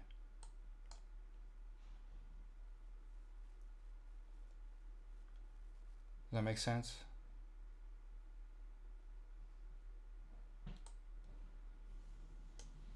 $1.99 from Christ. Thank you for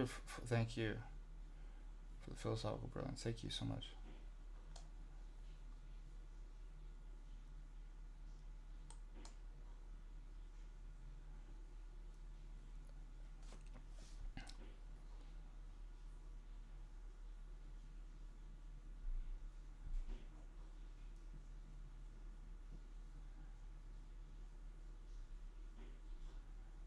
But nature is essence. That's what I'm saying. I don't think it's helpful to say something. Now, you could say something either is a hypostatic property or a natural or essential property, or exists by. But in that sense, yeah, nature and essence are the same.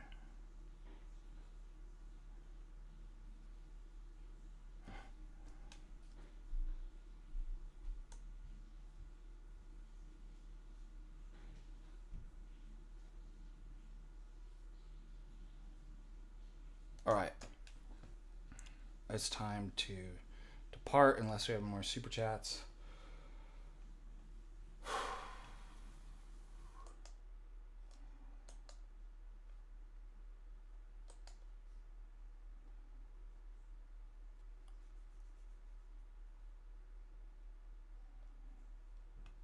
Any other questions?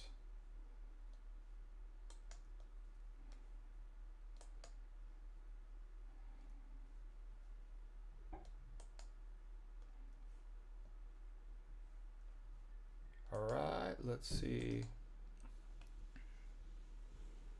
How long does Jim Bob go for?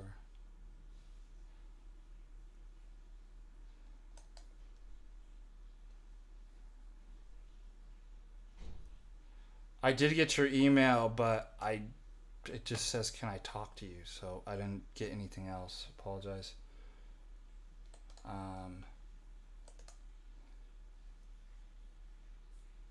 I don't mind answering stuff on the stream, but typically if it's detailed, I usually don't have time to write out responses. That's why I like to do these.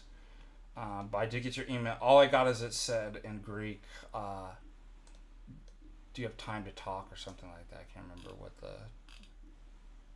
the... so I apologize. If it's anything I won't have much time. I typically don't write out stuff. That's why I like to open these up for chat. But thank you for that. I'd just rather open these because about time management. Remember, keep in mind, I have students. I'm doing classes and have my priority is kind of writing them. So I typically would not write something out. It's much easier for me just to dedicate a couple hours to answer everybody's questions here at the same time. So I hope you kind of understand that.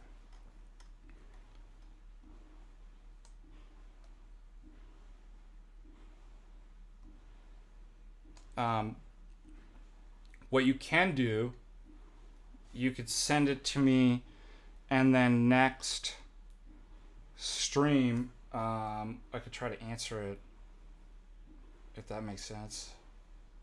But yeah, I typically would not write. I don't know, I have one in Patristic Faith that just says, I haven't received anything else from you. There's one that just says no subject, and in Greek it basically says, do you have time to talk? But I don't know, I haven't received anything else in any of my emails.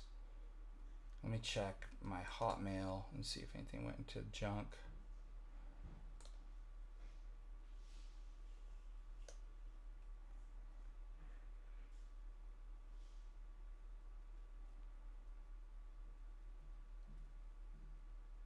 Don't see anything. Let me check this. Father Ananias. No. Sorry, buddy. All right. If there isn't any more questions or super chats,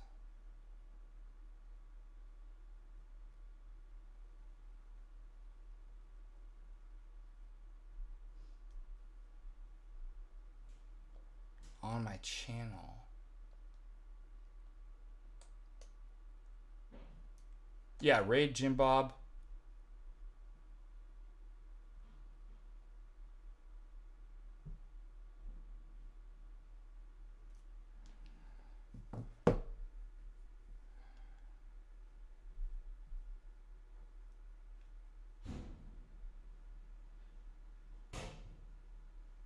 And I will see you guys, I think, tomorrow.